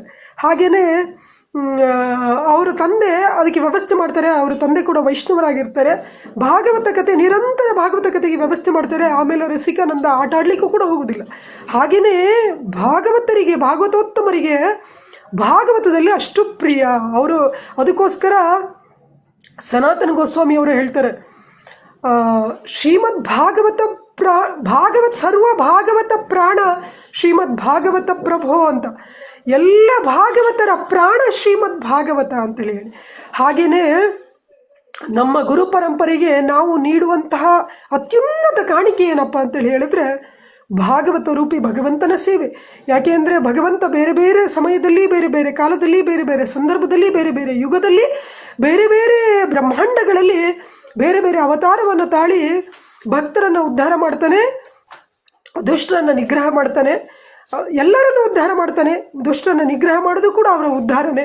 ಅದೇ ರೀತಿಯಲ್ಲಿ ಕಲಿಯುಗದಲ್ಲಿ ವಿಶೇಷವಾಗಿ ಭಗವಂತ ಕಲಿಯುಗದ ಬದ್ಧ ಜೀವಿಗಳನ್ನು ಉದ್ಧಾರ ಮಾಡಲಿಕ್ಕೋಸ್ಕರ ಭಾಗವತ ರೂಪದಲ್ಲಿ ಬಂದಿದ್ದಾನೆ. ಇದರಲ್ಲಿ ಭಾಗವತದಲ್ಲಿ ಮುನ್ನುಡಿಯಲ್ಲಿ ಶ್ರೀಲ ಪ್ರಭುಪಾದರು ಹೇಳ್ತಾರೆ, ಮಹಾಧ್ವದನ್ಯಾಯಿ ಅವತಾರಿಯಾದಂತಹ ಚೈತನ್ಯ ಮಹಾಪ್ರಭುಗಳು ಭಾರತದಾದ್ಯಂತ ಸಂಚಾರ ಮಾಡಿದರು. ವಿಶೇಷವಾಗಿ ದಕ್ಷಿಣ ಭಾರತದಲ್ಲಿ ಯಾಕಪ್ಪ ಸಂಚಾರ ಮಾಡಿದರು ಅಂತೇಳಿ ಹೇಳಿದರೆ ಶ್ರೀಮದ್ ಭಾಗವತದ ಪ್ರಚಾರಕ್ಕಾಗಿ. ಆಮೇಲೆ ಇನ್ನೊಂದು ಕಡೆ ಹೇಳ್ತಾರೆ, ಚೈತನ್ಯ ಮಹಾಪ್ರಭುಗಳು ಈ ಭಾಗವತವನ್ನು ಪ್ರಪಂಚದ ಮೂಲೆ ಮೂಲೆಯಲ್ಲೂ ಕೂಡ ಇದನ್ನು ವಿತರಣೆ ಮಾಡಬೇಕು ಅನ್ನೋದು ಚೈತನ್ಯ ಮಹಾಪ್ರಭುಗಳ ಇಚ್ಛೆ ಆಗಿತ್ತು. ಇದು ಚೈತನ್ಯ ಮಹಾಪ್ರಭುಗಳ ಆಜ್ಞೆ ಅಂತೇಳಿ ಹೇಳ್ತಾರೆ. ಹಾಗಾಗಿ ಚೈತನ್ಯ ಮಹಾಪ್ರಭುಗಳ ಆಜ್ಞೆಯನ್ನು ಪಾಲನೆ ಮಾಡೋದು ನಮ್ಮೆಲ್ಲರ ಗುರಿ. ನಮ್ಮ ಭಕ್ತಿ ಅಂತೇಳಿ ಹೇಳಿದರೆ ಭಗವಂತನಿಗೆ ಏನು ಪ್ರೀತಿನೋ ಅದನ್ನು ನಾವು ಮಾಡೋದೇ ಭಕ್ತಿ. ಹಾಗಾಗಿ ಭಗವಂತನಿಗೆ ಇದು ಪ್ರೀತಿ, ಭಾಗವತ ವಿತರಣೆ ಭಗವಂತನಿಗೆ ಪ್ರಿಯವಾಗಿರೋದು, ಭಗವಂತನ ಭಕ್ತರಿಗೆ ಪ್ರಿಯವಾಗಿರೋದು, ಗುರು ಪರಂಪರೆಗೆ ಪ್ರಿಯವಾಗಿರೋದು ಅಂತ ಗೊತ್ತಾದ ಮೇಲೂ ಕೂಡ ನಾವು ಸುಮ್ಮನೆ ಕೂತ್ಕೊಳ್ಳೋದು ಸರಿಯಲ್ಲ. ಹಾಗಾಗಿ ನಾವೆಲ್ಲರೂ ಕೂಡ 7ನೇ ಸ್ಕಂದದ 14ನೇ ಅಧ್ಯಾಯದ 39ನೇ ಶ್ಲೋಕದಲ್ಲಿ ಭಾವಾರ್ಥದಲ್ಲಿ ಶ್ರೀಲ ಪ್ರಭುಪಾದರು ಹೇಳ್ತಾರೆ ಚೈತನ್ಯ ಮಹಾಪ್ರಭುಗಳ ಬಗ್ಗೆ, ಆದ್ದರಿಂದ ಕೃಷ್ಣ ಪ್ರಜ್ಞಾ ಪ್ರಚಾರಕರು ಸಂಕೀರ್ತನ ಆಂದೋಲನಕ್ಕೆ ಹೆಚ್ಚು ಒತ್ತು ಕೊಡಬೇಕು. ಅದರಲ್ಲೂ ವಿಶೇಷವಾಗಿ ದಿವ್ಯ ಸಾಹಿತ್ಯವನ್ನು ಹೆಚ್ಚು ಹೆಚ್ಚಾಗಿ ಪ್ರಸಾರ ಮಾಡಬೇಕು. ಇದು ಸಂಕೀರ್ತನ ಆಂದೋಲನಕ್ಕೆ ನೆರವಾಗುತ್ತದೆ. ವಿಗ್ರಹಾರಾಧನೆಗೆ ಅವಕಾಶವಿದ್ದರೆ ನಾವು ಅನೇಕ ಕೇಂದ್ರಗಳನ್ನು ಸ್ಥಾಪಿಸಬಹುದು. ಆದರೆ ನಾವು ದಿವ್ಯ ಸಾಹಿತ್ಯವನ್ನು ಪ್ರಸಾರ ಮಾಡುವುದರ ಅತ್ತ ಹೆಚ್ಚು ಒತ್ತು ಕೊಡಬೇಕು. ಏಕೆಂದರೆ ಇದು ಜನರನ್ನು ಕೃಷ್ಣ ಪ್ರಜ್ಞಾವಂತರನ್ನಾಗಿ ಮಾಡುವಲ್ಲಿ ತುಂಬ ಪರಿಣಾಮಕಾರಿಯಾಗಿರುತ್ತದೆ. ಆದ್ದರಿಂದ ಇದನ್ನು ಪ್ರಚಾರ ಮಾಡೋದ್ರಿಂದ ಏನಾಗುತ್ತೆ, ಶ್ರೀಲ ಪ್ರಭುಪಾದರು ಹೇಳ್ತಾರೆ, ನಮಗೆ ಅಂಥ ಒಂದು ಅವಕಾಶ ಸಿಕ್ಕಿದರೆ ನಾವು ದೇವಸ್ಥಾನವನ್ನು ನಿರ್ಮಾಣ ಮಾಡ್ಬೋದು, ತೊಂದರೆ ಇಲ್ಲ. ಆದರೆ ಹೆಚ್ಚು ಒತ್ತು ಕೊಡಬೇಕಾಗಿರೋದು ಈ ಒಂದು ಪ್ರಚಾರ ಕಾರ್ಯದಲ್ಲಿ. ಆಮೇಲೆ ಶ್ರೀಲ ಪ್ರಭುಪಾದರು ಇದರಲ್ಲೂ ಕೂಡ ಹೇಳ್ತಾರೆ, ಶ್ರೀಮದ್ ಭಾಗವತದ ಆದಿಯಲ್ಲೂ ಕೂಡ ಹೇಳ್ತಾರೆ, ಏನು ಅಂತೇಳಿ ಹೇಳಿದ್ರೆ 9ನೇ ಸ್ಕಂದ ಓದುವಷ್ಟರಲ್ಲಿ ಅವರು ಸಂಪೂರ್ಣವಾಗಿ ಭಗವಂತನ ಪ್ರಜ್ಞೆ ಅವರಿಗೆ ಬಂದಿರುತ್ತೆ. ಯಾಕೆ ಅಂತೇಳಿ ಹೇಳಿದ್ರೆ ದಶಮ ಸ್ಕಂದವನ್ನು ಅರ್ಥ ಮಾಡ್ಕೊಳ್ಬೇಕು ಅಂತೇಳಿ ಹೇಳಿದ್ರೆ ಅವರಿಗೆ ಭಗವಂತನ ಪ್ರಜ್ಞೆ ಇರಬೇಕು. ಇಲ್ಲ ಅಂತೇಳಿ ಹೇಳಿದ್ರೆ ಕೃಷ್ಣ ಲೀಲೆ ಅಷ್ಟು ಸುಲಭವಾಗಿ ಅರ್ಥ ಆಗೋದಿಲ್ಲ. ಹಾಗೆಯೇ ವೇದವ್ಯಾಸರು ಹಂತ ಹಂತವಾಗಿ ಒಬ್ಬನನ್ನು ಭಕ್ತನನ್ನಾಗಿ ಮಾಡುವಂತಹ ಪ್ರಯತ್ನವನ್ನು ಮಾಡಿದ್ದಾರೆ. ಶ್ರೀಲ ಪ್ರಭುಪಾದರು ಕಲಿಯುಗದ ಬದ್ಧ ಜೀವಿಗಳು ಕೂಡ ಬರೀ ಓದುವುದರಿಂದ ಎಷ್ಟೊಂದು ವಿಶೇಷವಾದ ಕೃಪೆ ಕಲಿಯುಗದ ಬದ್ಧ ಜೀವಿಗಳ ಮೇಲೆ ಅಂತ ನಾವು ಯೋಚನೆ ಮಾಡಲಿಕ್ಕೂ ಕೂಡ ಸಾಧ್ಯ ಇಲ್ಲ. ಕೃತಯುಗದಲ್ಲಿ, ತ್ರೇತಾಯುಗದಲ್ಲಿ, ದ್ವಾಪರ ಯುಗದಲ್ಲಿ ಎಷ್ಟು ಕಠಿಣವಾದ ತಪಶ್ಚರ್ಯಗಳಿಂದ ಏನನ್ನ ಸಾಧಿಸಲಾಗಿತ್ತೋ ಬರೀ ಶ್ರೀಲ ಪ್ರಭುಪಾದರ ಶ್ರೀಮದ್ ಭಾಗವತವನ್ನು ಓದುವುದರಿಂದ ಅದನ್ನು ಸಾಧಿಸಬಹುದು. ಉದಾಹರಣೆಗೆ ನಾವು ವಾಲ್ಮೀಕಿ ಋಷಿಗಳ ಕಥೆಯನ್ನು ಕೇಳ್ತೇವೆ. 60,000 ವರ್ಷ ತಪಸ್ಸನ್ನು ಮಾಡಿದರು. 60,000 ವರ್ಷ. ಈಗ ನಾವು 60 ವರ್ಷನ ಬದುಕೋದು ಕಷ್ಟ. ಅದೇ ಧ್ರುವ ಮಹಾರಾಜ 6 ತಿಂಗಳು ಹೆಬ್ಬೆರಳಿನ ಮೇಲೆ ನಿಂತುಕೊಂಡು ತಪಸ್ಸು ಮಾಡಿದರು. ಸರಿಯಾಗಿ ಆಹಾರ ಸೇವನೆಯನ್ನು ಮಾಡದೆ ಕೊನೆಯ ತಿಂಗಳಿನಲ್ಲಿ ಧ್ರುವ ಮಹಾರಾಜ ಸರಿಯಾಗಿ ಉಸಿರಾಟನೂ ಕೂಡ ಆಡದೆ, ಅಷ್ಟೊಂದು ಕಷ್ಟಪಡಬೇಕಾಗಿತ್ತು. ಆದರೆ ಈಗ ಶ್ರೀಲ ಪ್ರಭುಪಾದರ ಕರುಣೆಯಿಂದ, ವೈಷ್ಣವರ ಕರುಣೆಯಿಂದ ಇವತ್ತು ಬರೀ ಮನೆಯಲ್ಲಿ ಕೂತ್ಕೊಂಡು ಆರಾಮಾಗಿ ಕುರ್ಚಿ ಮೇಲೆ ಕೂತ್ಕೊಂಡು ಭಾಗವತವನ್ನು, ಶ್ರೀಲ ಪ್ರಭುಪಾದರು ನಮಗೆ ಒಂದು ಧೈರ್ಯವನ್ನು ಕೊಡ್ತಾರೆ. 9ನೇ ಸ್ಕಂದ ಮುಗಿಯುವಷ್ಟರಲ್ಲಿ ಅವರು ಸಂಪೂರ್ಣವಾಗಿ ಭಗವಂತನ ಪ್ರಜ್ಞೆಗೆ ಬಂದಿರ್ತಾರೆ. ಅಷ್ಟು ಮಾತ್ರ ಅಲ್ಲ, ಶ್ರೀಮದ್ ಭಾಗವತವನ್ನು ಓದೋದ್ರಿಂದ ನಾವು ಮಾತ್ರ ಭಕ್ತರಾಗುವುದಲ್ಲ, ಎಂಥ ನಾಸ್ತಿಕರನ್ನೂ ಕೂಡ ಭಕ್ತರನ್ನಾಗಿ ಮಾಡುವಂಥ ಒಂದು ಶಕ್ತಿ ನಮ್ಮಲ್ಲಿ ಬರುತ್ತೆ ಅಂತೇಳಿ ಹೇಳಿಬಿಟ್ಟು ಶ್ರೀಲ ಪ್ರಭುಪಾದರು ಆ ಧೈರ್ಯವನ್ನು ನಮಗೆ ಕೊಡ್ತಾರೆ. ಹಾಗಾಗಿ ಶ್ರೀಮದ್ ಭಾಗವತವನ್ನು ಸೇವೆ ಮಾಡೋದೇನಿದೆ, ಇದು ಭಗವಂತನ ಸೇವೆ ಮಾತ್ರ ಅಲ್ಲ, ಇಡೀ ಗುರು ಪರಂಪರೆಯ ಸೇವೆ. ಯಾಕೆಂದರೆ ಇಡೀ ಗುರು ಪರಂಪರೆಯೇ ಏನು ನಮಗೆ ಆದೇಶ ನೀಡಿರೋದು ಅಂತೇಳಿ ಹೇಳಿದರೆ, ಚೈತನ್ಯ ಮಹಾಪ್ರಭುಗಳು ಯಾಕೆ, ಚೈತನ್ಯ ಮಹಾಪ್ರಭುಗಳ ವಿಶೇಷ ಅವತಾರ ಕಲಿಯುಗದಲ್ಲಿ ಯಾಕೆ ಆಗುತ್ತೆ ಅಂತೇಳಿ ಹೇಳಿದ್ರೆ ಸಂಕೀರ್ತನ ಆಂದೋಲನಕ್ಕೆ. ಶ್ರೀಲ ಪ್ರಭುಪಾದರು ಸಂಕೀರ್ತನೆ ಅನ್ನೋದನ್ನು ಗ್ರಂಥಗಳ ವಿತರಣೆಗೆ ಹೆಚ್ಚು ಒತ್ತು ಕೊಟ್ಟಿದ್ದಾರೆ. ಇನ್ನೊಂದು 10ನೇ ಸ್ಕಂದದ 11ನೇ ಅಧ್ಯಾಯದ 58ನೇ ಶ್ಲೋಕದ ಒಂದು ಭಾವಾರ್ಥವನ್ನು ಓದಿ ಹೇಳ್ತೇನೆ. ಶ್ರೀಲ ಪ್ರಭುಪಾದರು ಹೇಳ್ತಾರೆ, ಅನರ್ಥೋಪಶಮನಂ ಸಾಕ್ಷಾತ್ ಭಕ್ತಿಯೋಗ ಮಧೋಕ್ಷಜೆ ಲೋಕಸ್ಯ ಅಜಾನತೋ ವಿದ್ವಾಂಸ ಚಕ್ರೇ ಸಾತುತ್ ಸಮಿತಂ. ಇದು 1ನೇ ಅಧ್ಯಾಯದ 1ನೇ ಸ್ಕಂದದ 7ನೇ ಅಧ್ಯಾಯದ 6ನೇ ಶ್ಲೋಕ. ಆದರೆ ಈ ಶ್ಲೋಕಕ್ಕೆ ಶ್ರೀಲ ಪ್ರಭುಪಾದರು ಭಾವಾರ್ಥದಲ್ಲಿ ಅದನ್ನು ಹೇಳ್ತಾರೆ, ಕೇವಲ ಭಾಗವತ ಕಥೆಯನ್ನು ಕುರಿತು ಚರ್ಚಿಸುವುದರಿಂದಲೇ ಪ್ರತಿಯೊಬ್ಬರೂ ತನ್ನ ದಿವ್ಯ ಸ್ವರೂಪವನ್ನು ಅರಿತುಕೊಳ್ಳಲೆಂದು ವೇದವ್ಯಾಸರು ಈ ಸಾಹಿತ್ಯವನ್ನು ನೀಡಿದ್ದಾರೆ. ವೇದವ್ಯಾಸರು ಎಲ್ಲರಿಗೂ ಕೂಡ ತಮ್ಮ ಸ್ವರೂಪ ಜ್ಞಾನ ಸಿಗುತ್ತೆ ಶ್ರೀಮದ್ ಭಾಗವತದಿಂದ. ಪ್ರಸ್ತುತ ಕಾಲದಲ್ಲಿ ಕೂಡ, ಅದು ಯಾವುದೋ ಒಂದು ಕಾಲದಲ್ಲಿ ಆ ಥರ ಇತ್ತು, ಇವಾಗ ಆಗುದಿಲ್ಲ ಅಂತೇಳಿ ಇಲ್ಲ. ಶ್ರೀಲ ಪ್ರಭುಪಾದರು ಹೇಳ್ತಾರೆ, ಪ್ರಸ್ತುತ ಕಾಲದಲ್ಲೂ ಕೂಡ, ಈಗಲೂ ಕೂಡ ಪ್ರತಿಯೊಬ್ಬನು ಪ್ರತಿಯೊಂದು ಕಡೆಯಲ್ಲಿಯೂ ಶ್ರೀಮದ್ ಭಾಗವತವನ್ನು ಅನುಸರಿಸಿ ಲೌಕಿಕ ಕ್ಲೇಶಗಳಿಂದ ಮುಕ್ತನಾಗಿ ಸುಖಿಯಾಗಬಹುದು. ಇಡೀ ಪ್ರಪಂಚದಲ್ಲಿ ಏನೇನು ಕಾರ್ಯ ನಡೀತಾ ಇದೆಯೋ ಎಲ್ಲ ಯಾತಕ್ಕೋಸ್ಕರ ನಡೀತಾ ಇದೆ, ಎಲ್ಲರೂ ಸುಖವಾಗಿರಬೇಕು ಅಂತೇಳಿ ಹೇಳಿ.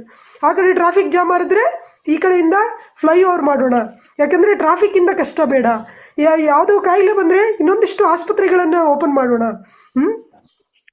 ಈ ರೀತಿಯಲ್ಲಿ ಪ್ರಪಂಚದಲ್ಲಿ ಎಲ್ಲರೂ ಏನೇನು ಕೆಲಸ ಮಾಡ್ತಿದ್ದಾರೋ ಎಲ್ಲರೂ ಸುಖಿಯಾಗಿರಬೇಕು ಅಂತ ತುಂಬ ಸುಲಭವಾಗಿ ಎಲ್ಲರನ್ನೂ ಸುಖಿಯಾಗಿರಿಸುವಂತಹ ಕಾರ್ಯವನ್ನು ವೇದವ್ಯಾಸರು ಮಾಡಿದ್ದಾರೆ. ಅದನ್ನು ಈ ಕಾಲಕ್ಕೂ ಅನ್ವಯವಾಗುವಂತೆ ಶ್ರೀಲ ಪ್ರಭುಪಾದರು ತುಂಬ ಕೃಪೆಯಿಂದ ತಮ್ಮ ತಪಶಕ್ತಿಯಿಂದ ನಮಗೆ ಕೊಟ್ಟಿದ್ದಾರೆ. ಏನಪ್ಪ ಅಂದರೆ, ಶ್ರೀಮದ್ ಭಾಗವತವನ್ನು ಅನುಸರಿಸಿ ಲೌಕಿಕ ಕ್ಲೇಶಗಳಿಂದ ಮುಕ್ತನಾಗಿ ಸುಖಿಯಾಗಬಹುದು. 2ನೇ ಶ್ಲೋಕದಲ್ಲೇ ವೇದವ್ಯಾಸರು ಹೇಳ್ತಾರೆ, ತಾಪತ್ರಯೋನ್ಮೂಲನಂ, ಎಲ್ಲ ತಾಪತ್ರಯಗಳಿಂದ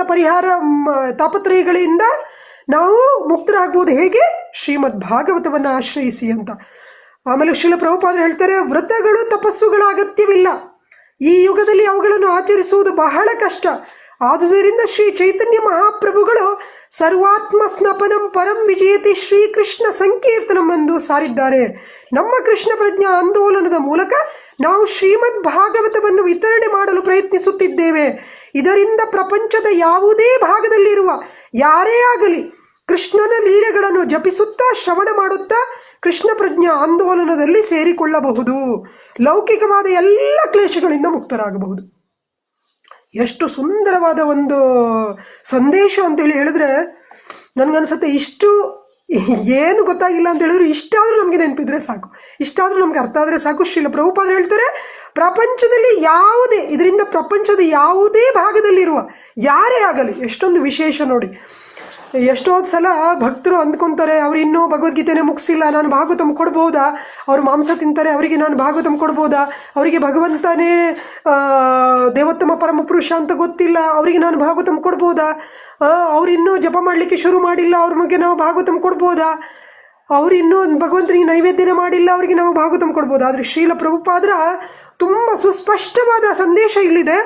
ಇದರಿಂದ ಪ್ರಪಂಚದ ಯಾವುದೇ ಭಾಗದಲ್ಲಿರುವ ಯಾರೇ ಆಗಲಿ ಅವರಿಗೆ ಯಾವುದೇ ಒಂದು ಯೋಗ್ಯತೆ ಬೇಕು ಅಂಥೇಳಿ ಇಲ್ಲ.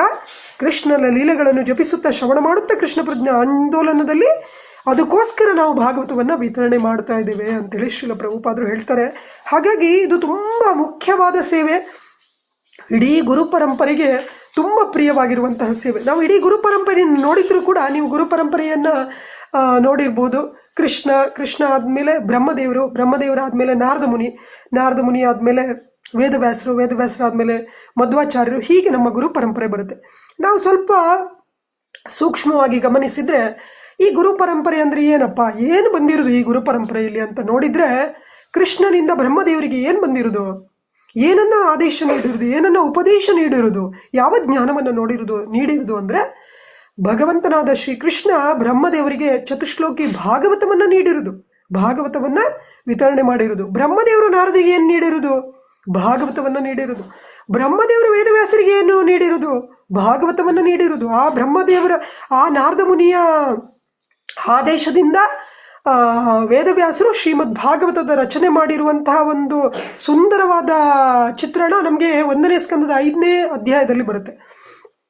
ಎಷ್ಟು ಸುಂದರವಾಗಿ ಹೇಳ್ತಾರೆ ಅಂದರೆ, ಒಂದು ಕಡೆ ಆ 1ನೇ ಸ್ಕಂದದ 5ನೇ ಅಧ್ಯಾಯದ 14ನೇ ಶ್ಲೋಕದಲ್ಲಿ ಶ್ರೀಲ ಪ್ರಭುಪಾದರು ಭಾವಾರ್ಥದಲ್ಲಿ ಹೇಳ್ತಾರೆ, ಶ್ರೀಲ ವೇದವ್ಯಾಸರು ಬೇರೆ ಯಾವುದೇ ಗ್ರಂಥಗಳನ್ನು ಬರೀಬಾರ್ದಾಗಿತ್ತು ಅಂತಾರೆ. ಅದರಿಂದ ಇನ್ನೂ ಜನರಿಗೆ ಕೋಲಾಹಲನೇ ಜಾಸ್ತಿ ಆಯಿತು. ಆದ್ದರಿಂದ ಶ್ರೀಮದ್ ಭಾಗವತವನ್ನು ಬರೆದ್ರೆ ಸಾಕಿತ್ತು ಅಂತೇಳಿ ಹೇಳ್ತಾರೆ ಶ್ರೀಲ ಪ್ರಭುಪಾದರು. ನಾರದ ಮುನಿಗಳು ಕೂಡ ಹೇಳ್ತಾರೆ, ಜುಗುಪ್ಸಿತಂ ಧರ್ಮಕೃತಿ ಅನುಶಾಸತಃ ಸ್ವಭಾವ ರಕ್ತಸ್ಯ ಮಹಾನ್ ವ್ಯತಿಕ್ರಮಃ ಯದ್ವಾಕ್ಯತೋ ಧರ್ಮ ಇತೀತರ ಸ್ಥಿತೋ. ಇದನ್ನೇ ಧರ್ಮ ಅಂತ ಅಂದ್ಕೊಂಡು ಅವರು ಆ ಧರ್ಮವನ್ನು ಆಚರಣೆ ಮಾಡ್ತಾರೆ. ನಿಜವಾದ ಧರ್ಮ ಯಾವುದು? ಸರ್ವಧರ್ಮಾನ್ ಪರಿತ್ಯಜ್ಯ ಮಾಮೇಕಂ ಶರಣಂ ವ್ರಜ. ಭಗವಂತನಾದ ಶ್ರೀಕೃಷ್ಣನಿಗೆ ಶರಣಾಗುವುದು, ಅವನ ಸೇವೆಯನ್ನು ಮಾಡುವುದು ಮಾತ್ರ ಧರ್ಮ. ಹಾಗಾಗಿ ಅದನ್ನು ಮಾತ್ರ ಪ್ರಚಾರ ಮಾಡಬೇಕಾಗಿತ್ತು, ಅದನ್ನು ಮಾತ್ರ ಬರಿಬೇಕಾಗಿತ್ತು ಅಂತ. ಆದ್ದರಿಂದ ವೇದವ್ಯಾಸರು 2ನೇ ಶ್ಲೋಕದಲ್ಲಿ ಅವರೇ ಹೇಳ್ಕೊಂತಾರೆ, ಶ್ರೀಮದ್ ಭಾಗವತೆ ಮಹಾಮುನಿ ಕೃತೆ ಕಿಂವಾ ಪರೇರೀಶ್ವರ ಅಂತ. ಮಹಾಮುನಿಗಳಾದಂತಹ ವೇದವ್ಯಾಸರು ಬರೆದಿರುವಂತಹ ಶ್ರೀಮದ್ ಭಾಗವತಂ ಇರಬೇಕಾದ್ರೆ ಬೇರೆ ಯಾವುದು ಏನಕ್ಕೆ ಅಂತೇಳಿ. ಹಾಗಾಗಿ ಭಗವಂತ ಕೂಡ ಹೇಳ್ತಾನೆ, ಸತತಂ ಕೀರ್ತಿಯಂತೋ ಮಾಂ ಯತಂತಶ್ಚ ದೃಢವ್ರತ. ನಿರಂತರವಾಗಿ ನನ್ನ ಕೀರ್ತನೆಯನ್ನು ಮಾಡ್ತಾ ಇರಬೇಕು, ನನ್ನ ಚಿಂತನೆಯನ್ನು ಮಾಡ್ತಾ ಇರಬೇಕು ಅಂತ.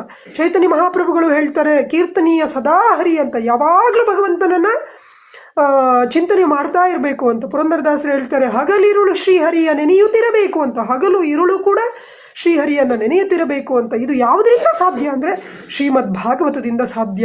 ಯಾಕೆ ಅಂತ ಹೇಳಿದ್ರೆ, ಭಗವಂತ ಮಾಡಿರುವಂತಹ ವಿಶೇಷವಾದ ಲೀಲೆಗಳು ಬೇರೆ ಬೇರೆ ಅವತಾರಗಳಲ್ಲಿ, ಬೇರೆ ಬೇರೆ ಕಾಲಗಳಲ್ಲಿ, ಬೇರೆ ಬೇರೆ ಯುಗಗಳಲ್ಲಿ ಎಷ್ಟು ಕಲ್ಯಾಣ ಗುಣ ಸಂಪನ್ನಾದಂತಹ ಭಗವಂತ ಎಷ್ಟೆಷ್ಟು ಅದ್ಭುತವಾದ ಲೀಲೆಗಳನ್ನು ಮಾಡಿದ್ದಾನೆ ಅವರ ಭಕ್ತರ ಜೊತೆ ಅಂತೇಳಿ ಹೇಳಿ ನಾವು ನಿರಂತರವಾಗಿ ಭಗವಂತನ ಚಿಂತನೆಯಲ್ಲಿ ಇರಬೇಕು. ನಿಜ ಹೇಳಬೇಕು ಅಂತೇಳಿ ಹೇಳಿದ್ರೆ, ಶ್ರೀಮದ್ ಭಾಗವತವನ್ನು ನಾವು ಭಾಗವತ ಹೇಳಿದ ರೀತಿಯಲ್ಲಿ ಅಂತೇಳಿದರೆ ಭಾಗವತದಲ್ಲಿ ಬರುತ್ತೆ ನಿತ್ಯಂ ಭಾಗವತ ಸೇವಯ ಅಂತ.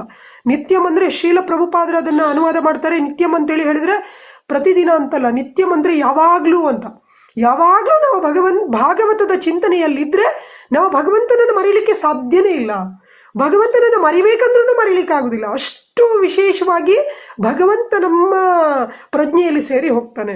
ಆದ್ದರಿಂದ ಶ್ರೀಮದ್ ಭಾಗವತದ ವಿತರಣೆ ಏನಿದೆ, ಹಾಗಾಗಿ ಯಾರೋ ಭಕ್ತರು ನನಗೆ ಹೇಳ್ತಾ ಇದ್ರು, ಈಗ ಮಾರ್ಚ್ 29ನೇ ತಾರೀಕು ಪರಮಪೂಜ್ಯ ಜಯಪತಾಕ್ ಮಹಾರಾಜರವರ ಇದು ಆವಿರ್ಭಾವ ತಿಥಿ ಬರ್ತಾ ಇದೆ, ಏಕಾದಶಿ ಅಂತು. ಹಾಗಾಗಿ ನಾವು ಏನನ್ನು ಅವರಿಗೆ ಒಳ್ಳೆಯ ಕಾಣಿಕೆಯನ್ನು ಕೊಡಬಹುದು ಅಂತ ಕೇಳ್ತಾ ಇದ್ರು.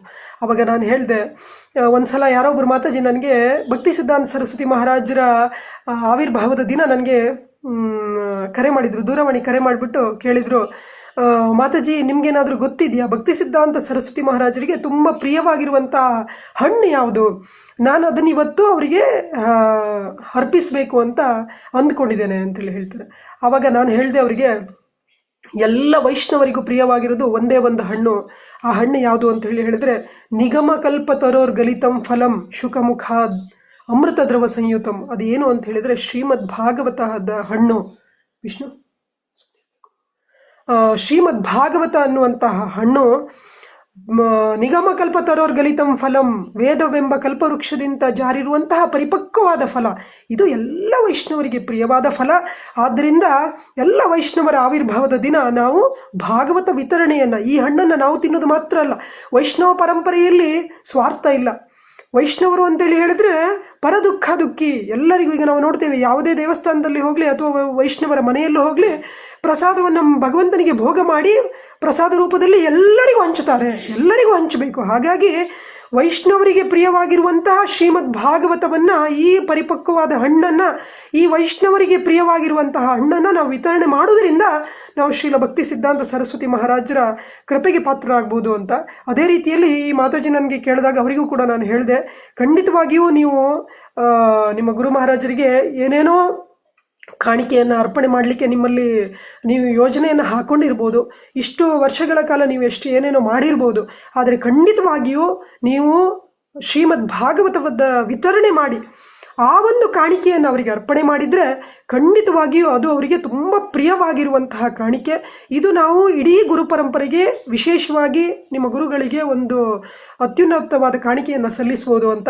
ಹಾಗಾಗಿ ಎಲ್ಲರಿಗೂ ನಾನು ಕಳಕಳಿಯಿಂದ ಕೇಳಿಕೊಳ್ಳೋದು, ವಿನಂತಿ ಮಾಡೋದು ಅಂತೇಳಿ ಹೇಳಿದ್ರೆ, ಕನಿಷ್ಠ ಇನ್ನು ಇವತ್ತಿಂದ ಲೆಕ್ಕ ಹಾಕಿದರೂ ಕೂಡ ಅವರ ಆವಿರ್ಭಾವ ತಿಥಿಗೆ 1.5 ತಿಂಗಳಿದೆ. ನೀವು ಎಷ್ಟು ಜನರಿಗಾಗುತ್ತೆ ಅಷ್ಟು ಭಾಗವತ ವಿತರಣೆ ಮಾಡಿ. ಮತ್ತು ಭಾಗವತ ವಿತರಣೆಯಲ್ಲೂ ಕೂಡ ನಾವು ಕೊಂಡುಕೊಂಡು ಶಾಸ್ತ್ರದಾನ ಅಂತ ಹೇಳಿಬಿಟ್ಟು ಯಾರಿಗೋ ಉಚಿತವಾಗಿ ಕೊಡೋದು, ಇದೆಲ್ಲ ಖಂಡಿತವಾಗಿ ಗುರು ಪರಂಪರೆಗೆ ಪ್ರಿಯವಾಗಿರುವಂತಹ ಕೆಲಸ ಅಲ್ಲ. ಯಾಕೆ ಅಂತೇಳಿ ಹೇಳಿದರೆ, ಶ್ರೀಲ ಪ್ರಭುಪಾದರು ಒಂದು ಕಡೆ ಹೇಳ್ತಾರೆ, ಯಾರೋ ಒಬ್ಬರು ಅವರ ಇಂಟರ್ವ್ಯೂ ತಗೊತಾರೆ. ಶ್ರೀಲ ಪ್ರಭುಪಾದರು ಇಂಟರ್ವ್ಯೂ ಅವ್ರು ಕೇಳ್ತಾರೆ,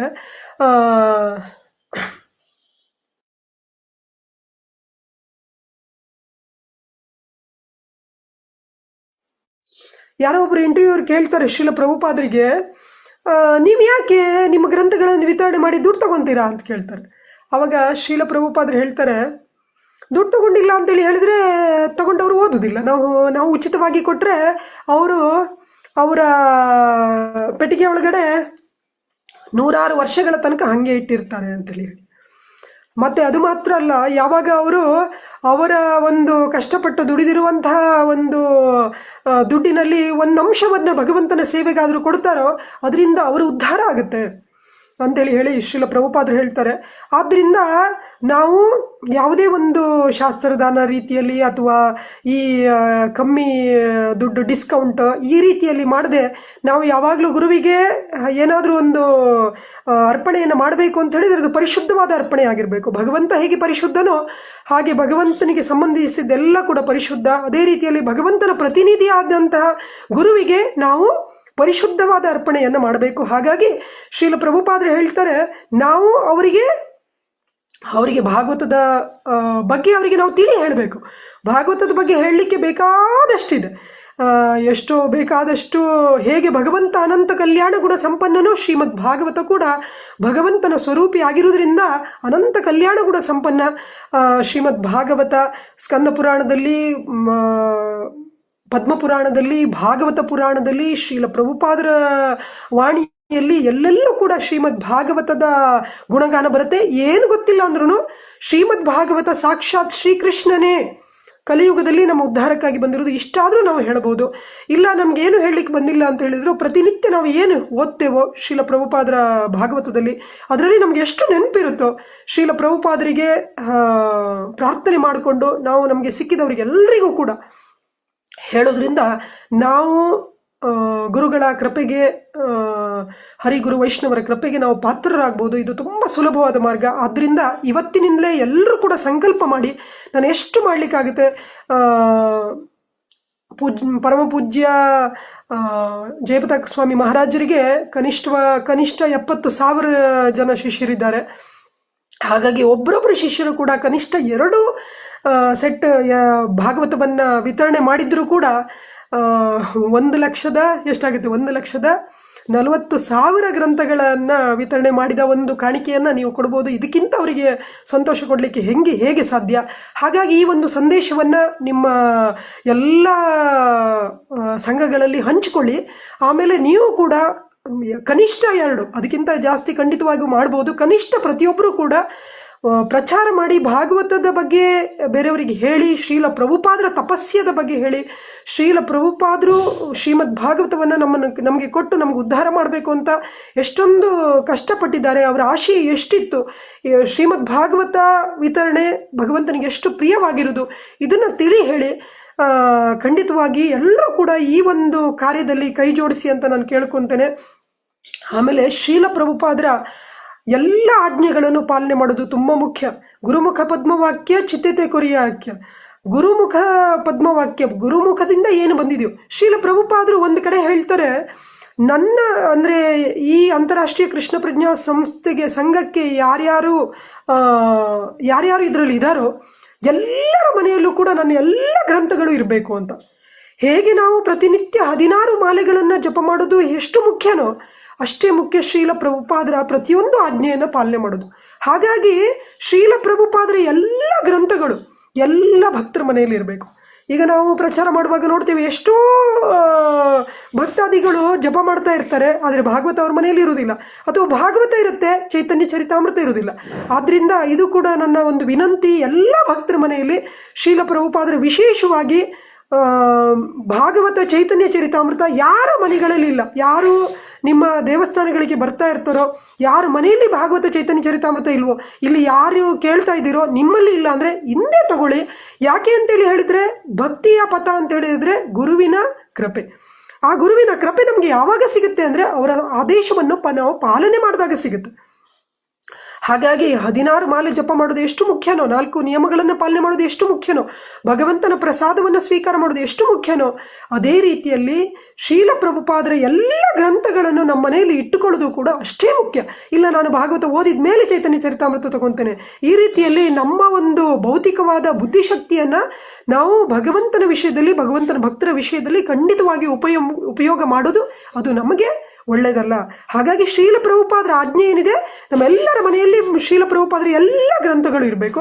ಆದ್ದರಿಂದ ನಾವು ಓದೋದು ಯಾವತ್ತು ಓದ್ತೇವೋ ಗೊತ್ತಿಲ್ಲ, ಆದರೆ ಈ ಒಂದು ಆಜ್ಞೆಯನ್ನು ಪಾಲನೆ ಮಾಡೋದ್ರಿಂದ ಅವರ ಕರುಣೆಯಿಂದ ನಮಗೆ ಓದಲಿಕ್ಕೂ ಕೂಡ ಉತ್ಸಾಹ ಬರುತ್ತೆ, ಹುಮ್ಮಸ್ಸು ಬರುತ್ತೆ.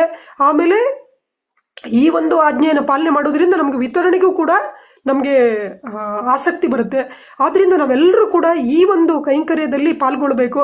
ಉದಾಹರಣೆಗೆ ನಮ್ಗೆ ಅನ್ನಿಸ್ಬೋದು, ಈಗ ಅಯ್ಯೋ ಭಗವದ್ಗೀತೆ ಬೇಕಾದರೆ ವಿತರಣೆ ಮಾಡ್ಬೋದು, ಚಿಕ್ಕ ಪುಸ್ತಕಗಳನ್ನು ಬೇಕಾದರೆ ಮಾಡ್ಬೋದು, ಭಾಗವತಮ್ಮ ಹೇಗೆ ಮಾಡೋದು ಅಂತೇಳಿ.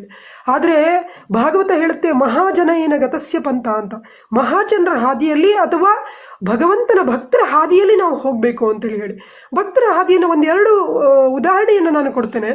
ಉದಾಹರಣೆಗೆ ಅರ್ಜುನ ಭಗವಂತನನ್ನ ಗುರುವಾಗಿ ಸ್ವೀಕಾರ ಮಾಡ್ತಾನೆ. ಅರ್ಜುನನಿಗೆ ಗೊತ್ತು ಅವನು ಭಗವಂತ ಅಂತ ಕೂಡ. ಹಾಗೆ ಅವನ ಆಜ್ಞೆಯನ್ನು ಪಾಲನೆ ಮಾಡೋದು ಎಷ್ಟು ಕಷ್ಟ ಇತ್ತು ಅಂತೇಳಿ ಹೇಳಿದ್ರೆ, ಭಗವಂತನ ಸಂತೋಷಕ್ಕಾಗಿ ಅಥವಾ ಭಗವಂತನ ಆಜ್ಞೆಯನ್ನು ಪಾಲನೆ ಮಾಡಲಿಕ್ಕಾಗಿ ಅರ್ಜುನ ತನ್ನ ಸ್ವಜನರನ್ನು, ತನ್ನ ಚಿಕ್ಕಪ್ಪಂದಿರನ್ನು, ತನ್ನ ಮಾವಂದಿರನ್ನು, ತನಗೆ ಮಕ್ಕಳನ್ನು, ಮೊಮ್ಮಕ್ಕಳನ್ನು, ಇವರನ್ನೆಲ್ಲ ಸಾಯಿಸಬೇಕಾಯಿತು. ಆದರೂ ಕೂಡ ಅರ್ಜುನ ಯಾವುದೇ ಒಂದು ಯೋಚನೆ ಮಾಡದೆ ಭಗವಂತನ ಪ್ರೀತಿಗಾಗಿ, ಭಗವಂತನ ಸಂತೋಷಕ್ಕಾಗಿ, ಭಗವಂತನ ಆಜ್ಞೆಯನ್ನು ಪಾಲನೆ ಮಾಡಲಿಕ್ಕಾಗಿ ಸಂತೋಷದಿಂದ ಆ ಕೆಲಸವನ್ನು ಮಾಡ್ದ. ವಿಭೀಷಣನ ಜೀವನದಲ್ಲಿ ನಾವು ನೋಡ್ತೇವೆ ಎಷ್ಟು ಕಷ್ಟಕರವಾದ ಕೆಲಸ ಅಂತೇಳಿ ಹೇಳಿದ್ರೆ, ವಿಭೀಷಣ ಯಾವಾಗ ಶ್ರೀರಾಮಚಂದ್ರನ ಅಡಿಗಳಲ್ಲಿ ತನ್ನ ಮುಡಿಯನ್ನು ಸಮರ್ಪಣೆ ಮಾಡಿದ್ನೋ ಆವಾಗ ಅವನು ತನ್ನ ಇಡೀ ರಾಕ್ಷಸ ವಂಶವನ್ನು ನಿರ್ವಂಶ ಮಾಡಲಿಕ್ಕೆ, ನಾಶ ಮಾಡಲಿಕ್ಕೆ ಭಗವಂತನಿಗೆ ಆ ಒಂದು ಸಂಚನ್ನು ಹೂಡಲಿಕ್ಕೆ ಅವನು ಮಾಡಬೇಕಾಯಿತು. ಅದೇ ರೀತಿಯಲ್ಲಿ ಯಾರ ಜೀವನದಲ್ಲೂ ನೋಡಿದರೂ ಕೂಡ ನಾವು ಭಕ್ತರ ಜೀವನ ತುಂಬ ಸುಖಕರವಾದ ಪಯಣ ಇರಲಿಲ್ಲ. ಪ್ರಹ್ಲಾದ್ ಮಹಾರಾಜ ತನ್ನ ತಂದೆ ಸಾಯಿಸಲಿಕ್ಕೆ ಬಂದರೂ ಕೂಡ ಭಗವಂತನಿಗೋಸ್ಕರ ತನ್ನ ಪ್ರಾಣವನ್ನೇ ಪಣವಾಗಿಟ್ಟು ಪ್ರಚಾರವನ್ನು ಮಾಡಿದರು. ಇವರೆಲ್ಲರ ಜೀವನದಲ್ಲಿ ನಾವು ನೋಡ್ತಾ ಇದ್ದರೆ, ನಾವು ನಮಗೆ ಸಿಗುವವರಿಗೆ ನಾವು ಭಾಗವತವನ್ನು ತಗೊಳ್ಳಿ ಅಂತೇಳಿ ಹೇಳೋದ್ರಲ್ಲಿ ಯಾವುದೇ ಒಂದು ಕಷ್ಟ ಖಂಡಿತವಾಗಿ ನಮಗೆ ಕಾಣಿಸ್ಲಿಕ್ಕೆ ಸಾಧ್ಯ ಇಲ್ಲ. ನಾವು ಅಷ್ಟೊಂದು ಹಿಂದೆ ಯಾಕೆ ಹೋಗೋದು? ನಾವು ಶ್ರೀಲ ಪ್ರಭುಪಾದರ ಜೀವನದಲ್ಲಿ ನೋಡಿದರೂ ಕೂಡ ರಷ್ಯಾ ದೇಶದಲ್ಲಿ ಎಷ್ಟೋ ಭಕ್ತಾದಿಗಳು ಶ್ರೀಲ ಪ್ರಭುಪಾದರ ಗ್ರಂಥ ವಿತರಣೆಯನ್ನು ಮಾಡಿದ್ದಕ್ಕೆ ಅವರನ್ನು ಜೈಲಲ್ಲಿ ಹಾಕಿ ಚಿತ್ರಹಿಂಸೆ ಕೊಟ್ಟು ಎಷ್ಟೋ ಜನ ತನ್ನ ಪ್ರಾಣವನ್ನು ಸಮರ್ಪಣೆ ಮಾಡಿದರು.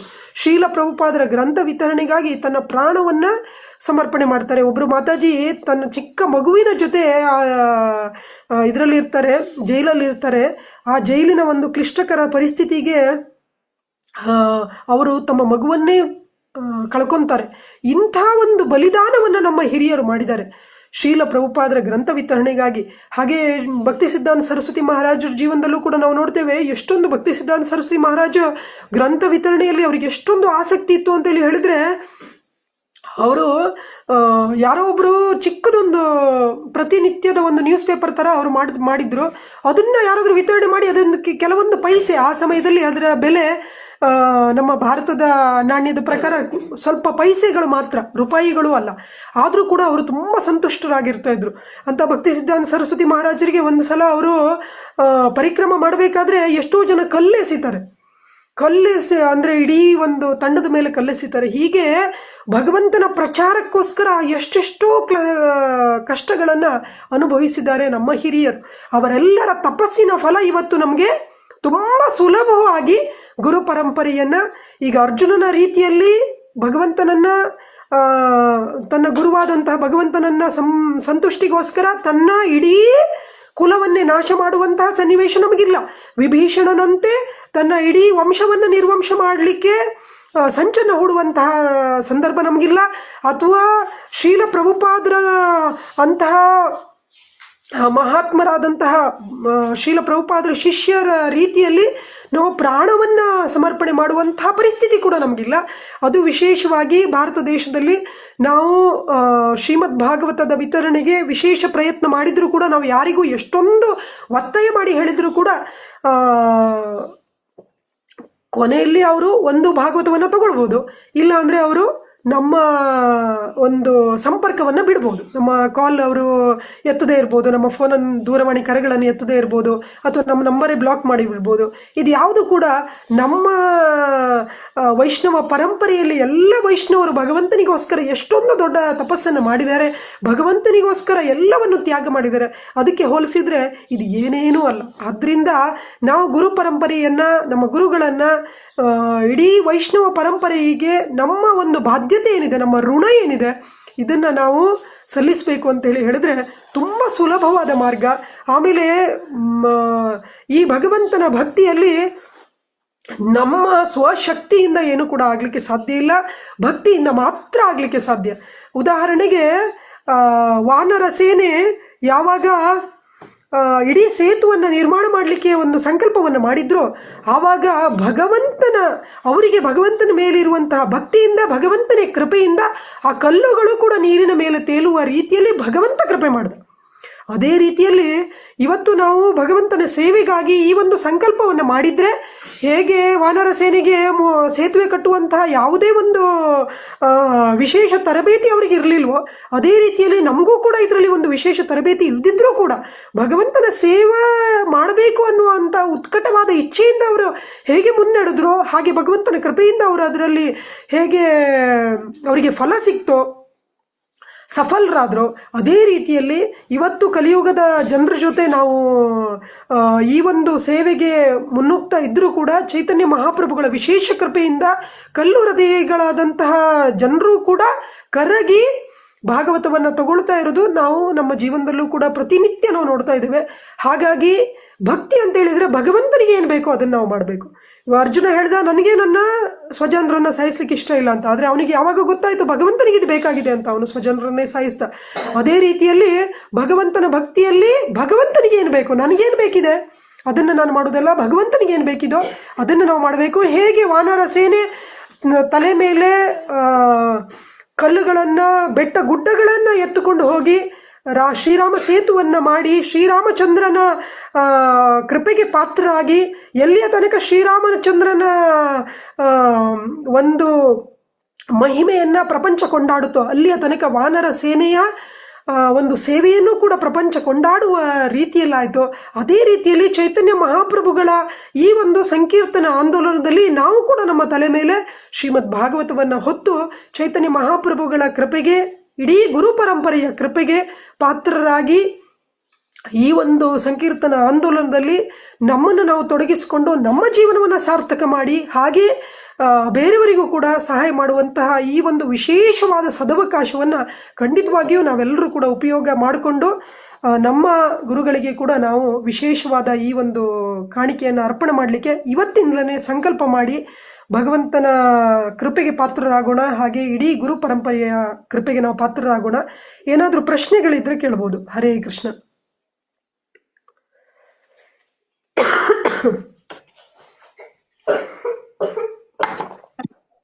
ಹರಿ ಬೋಲ್ ಮಾತಾಜಿ. ತುಂಬಾ ತುಂಬಾ ಚೆನ್ನಾಗಿ ತುಂಬಾ ಸುಂದರವಾಗಿ ಒಂದು ಪ್ರವಚನವನ್ನ ನೀಡಿದ್ರಿ ಮಾತಾಜಿ. ಬಟ್ ಶ್ರೀಮದ್ ಭಾಗವತ ವಿತರಣೆ ಗುರುವಿಗೆ ಅತ್ಯಮೂಲ್ಯವಾಗಿರ್ತಕ್ಕಂತ ಒಂದು ಕಾಣಿಕೆ ಅಂತ ಬಗ್ಗೆ ತುಂಬಾ ಚೆನ್ನಾಗಿ ಹೇಳಿದ್ರಿ ಮಾತಾಜಿ. ನಾವೆಲ್ಲ ಮೂಕ ಮಗ್ನರಾಗಿ ಅದನ್ನ ಕೇಳಿದ್ವಿ. ಬಟ್ ನಿಮ್ಮ ಒಂದು ಪ್ರವಚನ ನಮ್ಗೆಲ್ಲ ವೆರಿ ಇನ್ಸ್ಪೈರಿಂಗ್ ಮಾತಾಜಿ. ತುಂಬಾ ಇನ್ಸ್ಪೈರಿಂಗ್ ಆಯ್ತು. ಬಟ್ ಒಂದು ಪ್ರಶ್ನೆ ಇದೆ ಮಾತಾಜಿ, ನಂದೇನೆ ಒಂದು. ಬಟ್ ಏನು ಅಂದ್ರೆ, ಈಗ ಪ್ರಭುಪಾದ್ ಲೀಲಾಮೃತದಲ್ಲಿ ಸಂಪುಟ 6 ಇದೆ ಅಲ್ಲ ಮಾತಾಜಿ, ಆ ಒಂದು ಬುಕ್ ಅಲ್ಲಿ ಪ್ರಭುಪಾದ್ ಹೇಳ್ತಾರೆ ಅದು ಪೂರ್ವ ಪಶ್ಚಿಮ ಸಂಗಮ ಅಂತ ಹೇಳಿ. ಅದರಲ್ಲಿ ಫಸ್ಟ್ ಪ್ರಭುಪಾದ್ ಹೇಳೋದು ದಯವಿಟ್ಟು ಪುಸ್ತಕಗಳನ್ನು ಹಂಚಿ ಅಂತ ಹೇಳಿ ಫಸ್ಟ್ ಬರದೆ ಆ ವಿಷಯ ಬಗ್ಗೆ ಮಾತಾಜಿ, ಸಬ್ಜೆಕ್ಟ್ ಬಗ್ಗೆ. ನಾವು ಓದ್ತಾ ಓದ್ತಾ ಹೋದಾಗ ಶಿಲ ಪ್ರಭುಪಾದ್ರಿಗೆ ಒಂದು ಈ ಕುಂಭಮೇಳದ ಒಂದು ಸಂದರ್ಭ ಬರುತ್ತೆ ಮಾತಾಜಿ ಆ ಪುಸ್ತಕದಲ್ಲಿ. ಆ ಕುಂಭಮೇಳದ ಒಂದು ಸಂದರ್ಭದಲ್ಲಿ ಶಿಲ ಪ್ರಭುಪಾದ್ ತುಂಬಾ ಒಂದು ಅನಾರೋಗ್ಯದ ಒಂದು ಪರಿಸ್ಥಿತಿ ಇರುತ್ತೆ. ಆ ಒಂದು ಅನಾರೋಗ್ಯದ ಒಂದು ಪರಿಸ್ಥಿತಿಯಲ್ಲಿ ಶಿಲ ಪ್ರಭುಪಾದ್ ಏನ್ ಮಾಡ್ತಾರೆ ಅಂದ್ರೆ, ಅವರ ಶಿಷ್ಯಂದ್ರಿಗೆಲ್ಲ ಹೇಳ್ತಾರೆ ಈ ಒಂದು ಪುಸ್ತಕದ ಬಗ್ಗೆ ಎಷ್ಟು ಇಂಪಾರ್ಟೆಂಟ್ ಇದೆ, ಇದು ಪುಸ್ತಕಗಳ ಒಂದು ವಿತರಣೆಯನ್ನ ನಾವು ಮಾಡ್ಲೇಬೇಕು. ಅವರೆಷ್ಟು ಮಧ್ಯರಾತ್ರಿ ಎಲ್ಲ ಎದ್ ಕೂತ್ಕೊಂಡು, ಟ್ರೈನಲ್ಲೆಲ್ಲ ಹೋಗ್ತಿರ್ತಾರಲ್ಲ ಮಾತಾಜಿ, ಮಧ್ಯರಾತ್ರಿ ಎದ್ ಕೂತ್ಕೊಂಡು ಆ ಒಂದು ಪುಸ್ತಕ ವಿತರಣೆ ಬಗ್ಗೆ ಅವ್ರ ಶಿಷ್ಯನ ಹತ್ರ ಮಾತಾಡ್ತಾರೆ, ನಾವು ಹೆಚ್ಚು ಹೆಚ್ಚು ಪುಸ್ತಕಗಳನ್ನ ಹಂಚ್ಬೇಕು ಮಾಡ್ಬೇಕು ಅಂತ. ಬಟ್ ಶಿಲಾ ಪ್ರಭುಪಾದರ ಒಂದು ಅನಾರೋಗ್ಯದ ಸ್ಥಿತಿಯಲ್ಲಿ ಅವರು ಇದನ್ನ ಕಾರ್ಯವನ್ನ ಮುಂದುವರಿಸ್ತಾರೆ. ಬಟ್ ಅವರು, ನಾವು ಈ ಒಂದು ಬದ್ಧ ಜೀವಿಗಳು, ನಾವೊಂದು ಈ ತ್ರಿಗುಣಗಳಿಗೆ ಒಳಗಾಗಿದ್ದೀವಲ್ಲ ಮಾತಾಜಿ, ಬಟ್ ನಾವು ಒಂದು ಅನಾರೋಗ್ಯ ಒಂದು ಪರಿಸ್ಥಿತಿ ನಮಗೂ ಕೂಡ ಬರ್ತಾ ಇರುತ್ತೆ. ಬಟ್ ಆ ಒಂದು ಸಂದರ್ಭದಲ್ಲಿ ನಾವು ಹೇಗೆ ನಮ್ಮನ್ನ ದೃಢವಾಗಿ ನಾವು ಮಾಡ್ಕೋಬೇಕು, ನಾವು ಶಿಲಾ ಪ್ರಭುಪಾದ್ರ ತರ ನಾವು ಯಾವ ತರ ಅದನ್ನ ಒಂದು ಪುಸ್ತಕ ವಿತರಣೆ ಮಾಡ್ಕೊಳ್ಳಿಕ್ಕೆ ನಮ್ಮನ್ನ ನಾವು ಹೇಗೆ ಸಿದ್ಧರನ್ನಾಗಿ ಮಾಡ್ಕೋಬೇಕು ಅನ್ನೋದ್ರ ಬಗ್ಗೆ ನೀವು ಸ್ವಲ್ಪ ಒಂದೆರಡು ಪಾಯಿಂಟ್ಸ್ ಹೇಳಿ. ಭಾಗವತದಲ್ಲೇ ಇದಕ್ಕೆ ಉತ್ತರ ಇದೆ. ಹೃದಯಂತಸ್ಥೋ ಈ ಅಭದ್ರಾಣಿ ವಿಧುನೋತಿ ಸುರಸತಾಂ ಶೃಣತಾಂ ಸ್ವಗತಃ ಕೃಷ್ಣ ಪುಣ್ಯಶ್ರವಣ ಕೀರ್ತನ. ಹಾಗಾಗಿ ಪ್ರತಿನಿತ್ಯ ನಾವು ಭಾಗವತವನ್ನು ಓದ್ತಾ ಇದ್ರೆ, ಯಾಕೆಂದ್ರೆ ಭಾಗವತದಲ್ಲಿ ಬರೋದು ಎಲ್ಲ ಭಾಗವತೋತ್ತಮರ ದಿವ್ಯ ಲೀಲೆಗಳೇ. ಹಾಗಾಗಿ ಅವರನ್ನು ನೋಡಿ, ಅವರ ಬಗ್ಗೆ ಕೇಳಿ, ಅವರ ಬಗ್ಗೆ ಯೋಚನೆ ಮಾಡಿ ನಾವು ಕೂಡ ಒಂದು ದಿವಸ ಆ ಸ್ಥಿತಿಗೆ ನಾವು ಹೋಗ್ತೇವೆ. ಮತ್ತೊಂದು ಅಂತೇಳಿ ಹೇಳಿದ್ರೆ, ನಾವು ನೀರಲ್ಲಿ ಇಳಿಯುವ ತನಕ ನಾವು ಈಜು ಕಲೀಲಿಕ್ಕೆ ಸಾಧ್ಯನೇ ಇಲ್ಲ.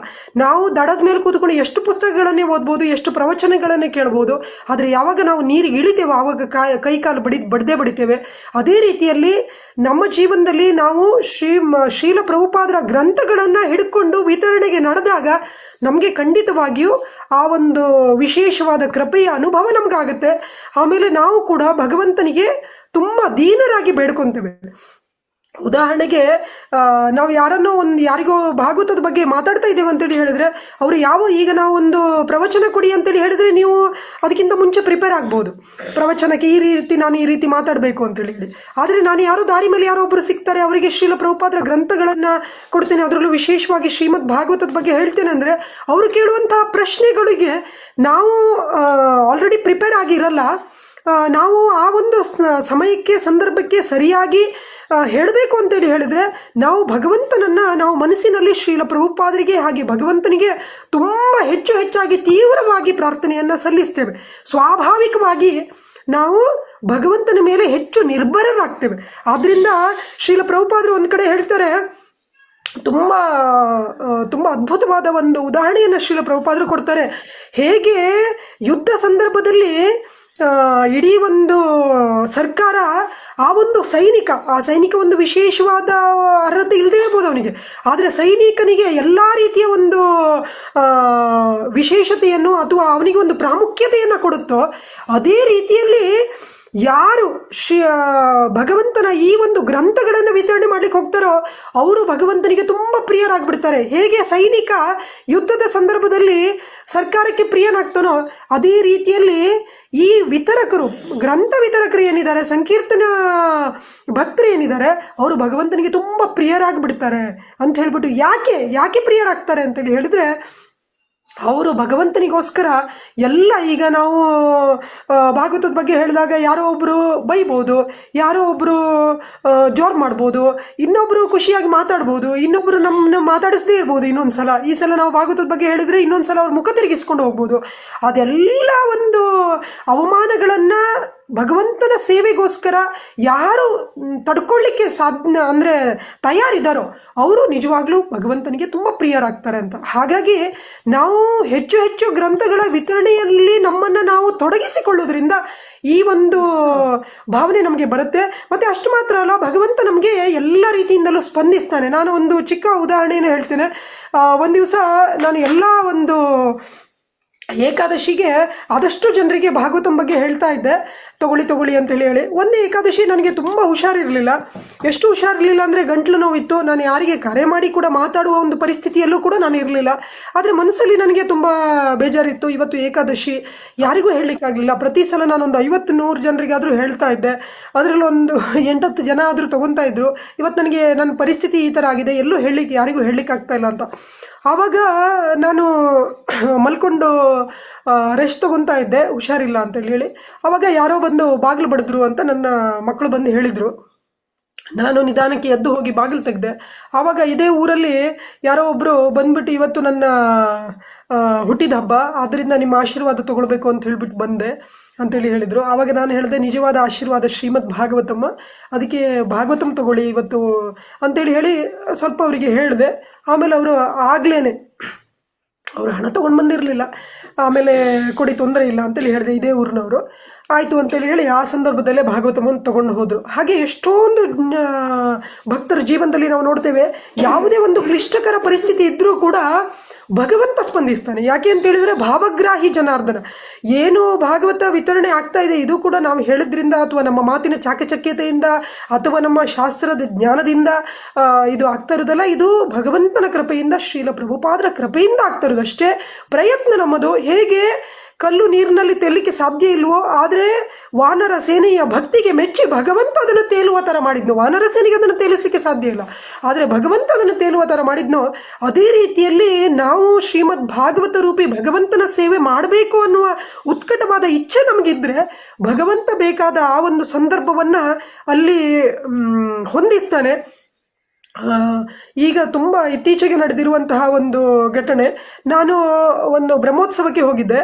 ಭಗವಂತ ತುಂಬ ಸುಂದರವಾಗಿ ರಥದಲ್ಲಿ ಕುಳಿತು ಬರ್ತಾ ಇದ್ದ. ತುಂಬ ಅದ್ಭುತವಾದ ಒಂದು ದರ್ಶನ, ತುಂಬ ಸಂತೋಷ ಆಯಿತು. ಆದರೆ ಆ ಒಂದು ಮೈಕ್ ಸೆಟ್, ಲೌಡ್ ಸ್ಪೀಕರ್, ಅದರಿಂದೆಲ್ಲ ನನಗೆ ಅಕ್ಕಪಕ್ಕದಲ್ಲಿ ಇರೋವರಿಗೂ ಕೂಡ ಭಾಗವತವನ್ನು ಹೇಳಲಿಕ್ಕಾಗಲಿಲ್ಲ. ಆಮೇಲೆ ನನಗೆ ಇನ್ನೊಂದು ಸಂಕಟ ಅಂದರೆ, ಅಲ್ಲಿಗೆ ನಾನು ಹೋಗ್ತಾ ಇರೋದು ಮೊದಲ ಬಾರಿ, ಆಮೇಲೆ ಮತ್ತೆ ಹೋಗ್ತೇನೋ ಇಲ್ವೋ, ಅದು ನಮ್ಮ ಊರೇನಲ್ಲ, ಬೇರೆ ಯಾವುದೋ ಊರು. ಹಾಗಾಗಿ ಇವರಿಗೆ ನಾನು ಭಾಗವತನ ಬಗ್ಗೆ ಹೇಳಲಿಕ್ಕೆ ಆಗುತ್ತೋ ಇಲ್ವೋ, ಆದರೆ ನನಗೆ ಹೇಳಲಿಕ್ಕಾಗಲಿಲ್ವಲ್ಲ ಅಂತ ನಾನು ವ್ಯಥೆ ಪಡ್ತಾ ಇದ್ದೆ.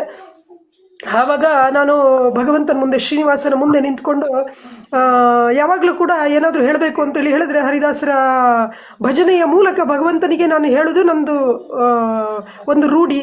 ಅದೇ ರೀತಿಯಲ್ಲಿ ನನಗೆ ಭಾಗವತ ಬಗ್ಗೆ ನನಗೆ ಇವತ್ತು ಹೇಳಲಿಕ್ಕಾಗಲಿಲ್ಲ, ಭಾಗವತ ಸೇವೆ ಮಾಡಲಿಕ್ಕಾಗಲಿಲ್ಲ. ಭಗವಂತ ನಿನ್ನ ಇಷ್ಟು ಜನ ನಿನ್ನನ್ನು ನೋಡ್ಲಿಕ್ಕೆ ಬಂದರು, ಆದರೂ ಕೂಡ ನನಗೆ ಅವ್ರಿಗೆ ಯಾರಿಗೂ ಹೇಳಲಿಕ್ಕಾಗಲಿಲ್ಲ ಅಂತ ನಾನು ಬೇಜಾರು ಮಾಡಿಕೊಂಡು ಭಗವಂತನಿಗೆ ಒಂದು ಭಜನೆಯನ್ನು ಹೇಳಲಿಕ್ಕೆ ಶುರು ಮಾಡಿದೆ.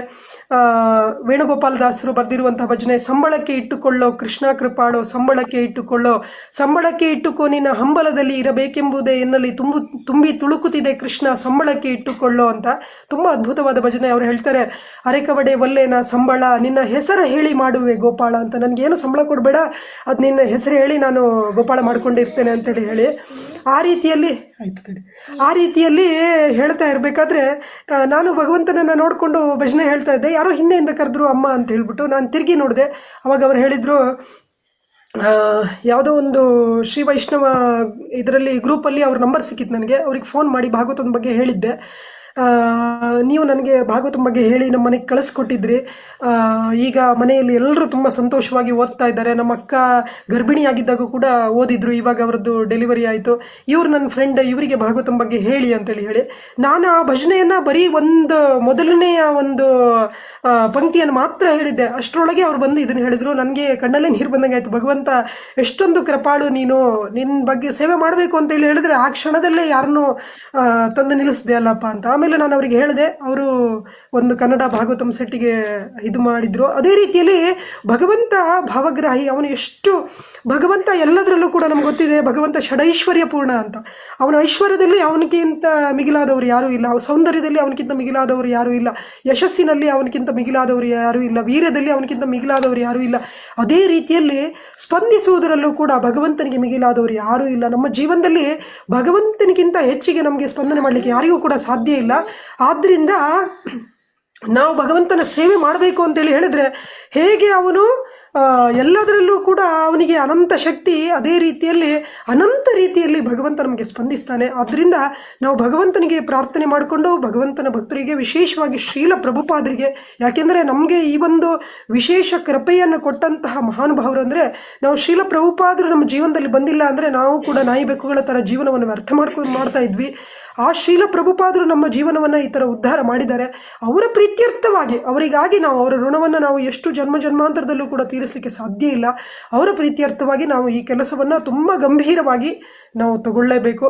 ನನ್ನ ಮಗಳು ಒಂದು ಶ್ಲೋಕ ಹೇಳ್ತಾಳೆ ಅಂತ ಹೇಳಿ, ಧರ್ಮ ಪ್ರಜ್ವತ ಬೇಗ ಪ್ರಜಿತಕೈತೋತ್ರ ಪರಮೋ ನಿರ್ಮತ್ಸರಾಣಾಮೃತ ವೇದ್ಯಂ ವಾಸ್ತವಮತ್ರ ವಸ್ತು ಶಿವಧಂ ತಾಪತ್ರೋನ್ಮೂಲನಂ ಶ್ರೀಮದ್ಭಾಗವತೆ ಮಹಾಮುನಿಕೃತಿ ಕಿಂ ವಾ ಪರೇರೀಶ್ವರಃ ಸದ್ಯೋರದ್ಯ ವೃದ್ಯತೆ ಅತ್ರ ಕೃತಿಭಿಃ ಶುಶ್ರೂಷುಭಿಸ್ತತ್ಕ್ಷಣಾತ್.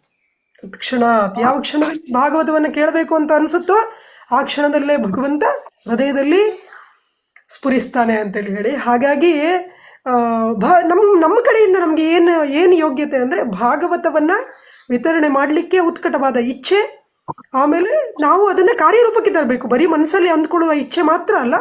ಯಾರದೇಕ ತಾರಿಕಃ ಕೃಷ್ಣ ಉಪದೇಶ, ಯಾರು ಸಿಗ್ತಾರೋ ಎಲ್ರಿಗೂ ಕೂಡ ಭಾಗವತದ ಬಗ್ಗೆ ನಾವು ಹೇಳಬೇಕು ಅಷ್ಟೇ. ಅದರಿಂದ ನಾವು ಶ್ರೀಲ ಪ್ರಭುಪಾದರು ಒಂದು ಕಡೆ ಹೇಳ್ತಾರೆ, ಗ್ರಂಥಗಳ ವಿತರಣೆ ಮಾಡೋದ್ರಿಂದ ನಾವು ಕೂಡ ಭಕ್ತಿಯಲ್ಲಿ ಮುಂದುವರಿತೇವೆ ಅಂತೇಳಿ ಹೇಳಿ. ಹಾಗಾಗಿ ನಾವು ಈ ಎಲ್ಲ ಅನರ್ಥಗಳಿಂದ ಅನರ್ಥೋಪಶಮನಂ ಸಾಕ್ಷಾತ್ ಭಕ್ತಿಯೋಗ ಮಧೋಕ್ಷಜೆ, ಭಕ್ತಿಯಲ್ಲಿ ನಾವು ಮುಂದೆ ಭಕ್ತಿ ದೇವಿಯ ವಾಸಸ್ಥಾನನೇ ಶ್ರೀಮದ್ ಭಾಗವತಂ.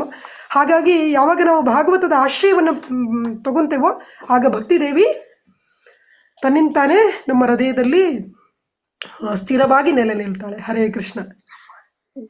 ಥ್ಯಾಂಕ್ ಯು ಮಾತಾಜಿ, ತುಂಬಾ ಚೆನ್ನಾಗಿ ಹರೇ ಕೃಷ್ಣ. ಹರೇ ಕೃಷ್ಣ ಮಾತಾಜಿ.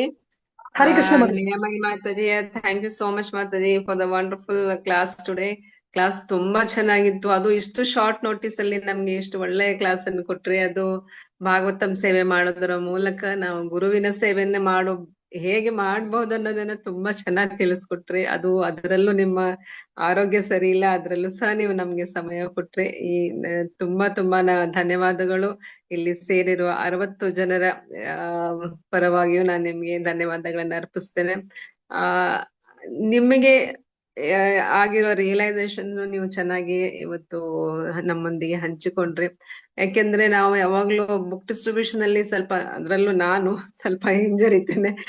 ಪ್ರೀಚಿಂಗ್ ಆದ್ರೆ ಎಲ್ಲಾದ್ರೂ ಸರಿ, ಆ ಟೈಮಲ್ಲಾದ್ರೂ ಸರಿ, ಐ ಆಮ್ ರೆಡಿ. ಬಟ್ ಅದು ಹೇಗೆ ನಾನು ಕನ್ವಿನ್ಸ್ ಮಾಡೋದು ಅನ್ನೋದ್ರಲ್ಲಿ ಐ ಆಮ್ ವೆರಿ ಪುವರ್. ನಾನು ಆ ಒಂದು ಇದ್ರಲ್ಲಿ ಇವತ್ತು ನಿಮ್ಮ ಲೆಕ್ಚರ್ ಕೇಳಿದಾಗ ಅನ್ನಿಸ್ತು, ಇಲ್ಲ ನಾವು ಹಿಂಜರಿದೆ ಮಾತಾಜಿ ಹೇಳೋ ಹಂಗೆ ಹೋಗ್ತಾ ಇರ್ಬೇಕು, ಪ್ರಯತ್ನ ನಮ್ಮದು ಫಲ ಭಗವಂತನ ಬಿಟ್ಟಿದಂತ ಹೇಳಿದ್ರಲ್ಲ ಅಂತ ನಾನು ಇವತ್ತು ಒಂದು ತಿಳ್ಕೊಂಡೆ ಇವತ್ತು. ಮಾತಾಜಿ, ಹೀಗೆ ನಮ್ಮ ಗೋಪಿಸನಿಗೆ ನೀವು ಅವಾಗವಾಗ ಬಂದು ನಮ್ಗೆ ನಿಮ್ಮ ಸಂಘವನ್ನ ಕೊಡ್ತಾ ಇರಿ ಅಂತ ಕೇಳ್ಕೊಳ್ತೀನಿ. ಇನ್ನೊಮ್ಮೆ ನಿಮ್ಗೆ ಧನ್ಯವಾದಗಳನ್ನ ಹೇಳ್ತೀನಿ. ಹರೇ ಕೃಷ್ಣ ಮಾತಾಜಿ. ಹರೇ ಕೃಷ್ಣ ಮಾತಾಜಿ. ಹರೇ ಕೃಷ್ಣ. ಬೇರೆ ಯಾರಾದ್ರೂ ಭಕ್ತರಿಗೆ ಪ್ರಶ್ನೆಗಳಿದ್ರೆ ಮಾತಾಡಿ, ದಯವಿಟ್ಟು ಕೇಳಬಹುದು. ಹರೇ ಕೃಷ್ಣ ಮಾತಾಜಿ, ದಂಡೋತ್ ಪ್ರಣಾಮ್. ಮಾತಾಜಿ, ನಿಮ್ದು ಎಷ್ಟೋ ಸರಿ ಸಲಹೆ ಪಡ್ಕೊಂಡಿದೀವಿ, ಆದ್ರೂ ಕೂಡ ನಮ್ಗೂ ಒಂದ್ ಸ್ವಲ್ಪ ಎಷ್ಟೋ ಭಾಗವತಂ ಸಟ್ಟುದು ಹಣನೇ ಬಂದಿಲ್ಲ, ಹಂಗಾಗಿ ನಾವು ಹಿಂಜರಿತಾ ಇದೀವಿ. ನೀವು ಸ್ಫೂರ್ತಿ ಕೊಡ್ತಾನೆ ಇರ್ತೀರಾ, ಆದ್ರೂ ಕೂಡ ನಾವು ಹಿಂಜರಿತಾನೆ ಇದೀವಿ. ಇದು ನಮ್ಮ ದೌರ್ಭಾಗ್ಯನೋ ಇಲ್ಲ ನಮ್ ವೀಕ್ನೆಸ್ ಗೊತ್ತಾಗ್ತಿಲ್ಲ ಮಾತಾಜಿ.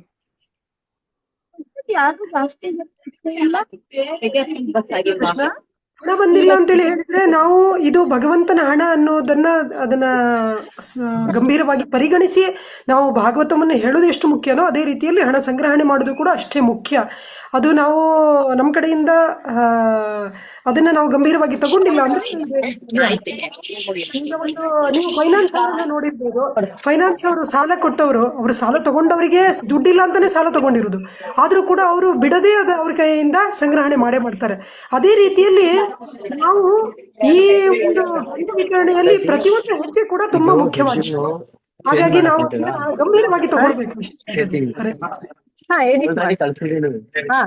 ಮ್ಯೂಟ್ ಮಾಡಿ, ಬೇರೆ ಯಾರು ಇಲ್ಲ, ಇದೆ ಎಡಿಟ್ ಆಗಲ್ಲ.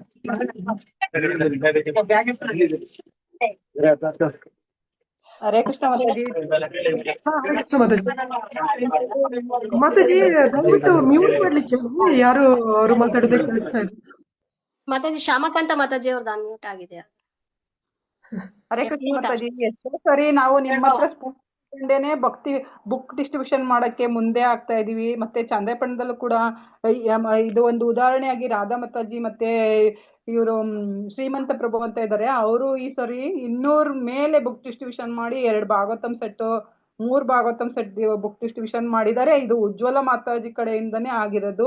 ಅದಕ್ಕೆ ಎಲ್ಲರೂ ಸ್ಫೂರ್ತಿ ತಗೊಂಡು ನಾವು ಬುಕ್ ಡಿಸ್ಟ್ರಿಬ್ಯೂಷನ್ ಮಾಡ್ಬೇಕು. ಆದ್ರೆ ನಾವು ಸ್ವಲ್ಪ ಸ್ವಾಭಿಮಾನಿಗಳಾಗಿರೋದ್ರಿಂದ ಈ ತರ ಆಗ್ತಾ ಇದೆ ಅಂತ ನನ್ಗೆ ಅನ್ನಿಸ್ತಾ ಇದೆ ಮಾತಾಡಿ. ಸ್ವಾಭಿಮಾನ ಮಾನಾಭಿಮಾನ ನಿನ್ನದು ವೇಣುಗೋಪಾಲ ಕೃಷ್ಣ ಅಂತ ಹರಿದಾಸರು ಹೇಳ್ತಾರೆ. ಎಲ್ಲವನ್ನು ಅವನ ಪದತಲದಲ್ಲಿ ನಾವು ಸಮರ್ಪಣೆ ಮಾಡಬೇಕು. ನಾವು ಗುರುವಿನ ಆಶ್ರಯ ಪಡ್ಕೊಳ್ಳೋದು ಅಂದರೆ ಅರ್ಥ ಅದೇನೆ.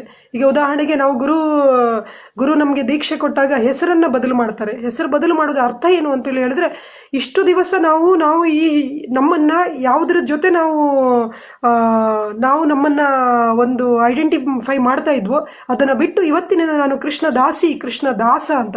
ಹಾಗಾಗಿ ನಮ್ಮ ಕರ್ತವ್ಯ ಏನು ಅಂದರೆ ಕೃಷ್ಣ ದಾಸ್ಯನೇ ನಮ್ಮ ಕರ್ತವ್ಯ. ಹಾಗೆ ಉದಾಹರಣೆಗೆ ಈಗ ಮಾತಾಜಿಯವರು ಹೇಳ್ತಾರೆ ಹಣ ಕಲೆಕ್ಟ್ ಮಾಡೋದು ಎಷ್ಟು ಕಷ್ಟ ಅಂತ. ಒಂದು ಮನೆಯಲ್ಲಿ ಒಂದು ಮದುವೆ ಮಾಡಬೇಕು ಅಂದರೆ, ಒಂದು ಗೃಹ ಪ್ರವೇಶ ಮಾಡಬೇಕು ಅಂದರೆ ಎಷ್ಟು ಕಷ್ಟ ಇದೆ. ಆದರೆ ನಾವು ಅದನ್ನು ಎಲ್ಲ ಕಷ್ಟವನ್ನು ಸಹಿಸ್ಕೊತೀವಿ. ಯಾಕೆಂದರೆ ನಮ್ಮದು ಅಂತೇಳಿ ಹೇಳಿ. ಹಾಗೆಯೇ ಈಗ ನಾವು ಭಗವಂತನ ಒಂದು ದಿವ್ಯವಾದ ಒಂದು ಕುಟುಂಬಕ್ಕೆ ಸೇರಿದ ಮೇಲೆ ಭಗವಂತನ ಕೆಲಸ, ಭಗವಂತನ ಭಕ್ತರ ಕೆಲಸ ಇದು ನಮ್ಮ ಕೆಲಸ. ಹಾಗಾಗಿ ನಾವು ಇದನ್ನು ಗಂಭೀರವಾಗಿ ಮಾಡಬೇಕು. ಒಂದು ಮದುವೆ ಮಾಡಿದರೆ ಎಷ್ಟು ದಿನ ನಿದ್ದೆ ಬಿಡ್ತೇವೆ, ಎಷ್ಟು ಕಡೆ ಪ್ರಯಾಣ ಮಾಡ್ತೇವೆ, ಎಷ್ಟು ಜನರ ಬಾಗಿಲು ತಟ್ತೇವೆ.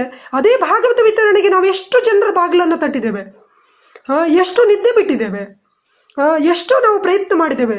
ನಾನು ಹೋದ್ಸಲ ಯಾವುದೋ ಒಂದು ಇದೇ ಥರ ಒಂದು ಪ್ರವಚನ ಕೊಡ್ತಾ ಇದ್ದೆ.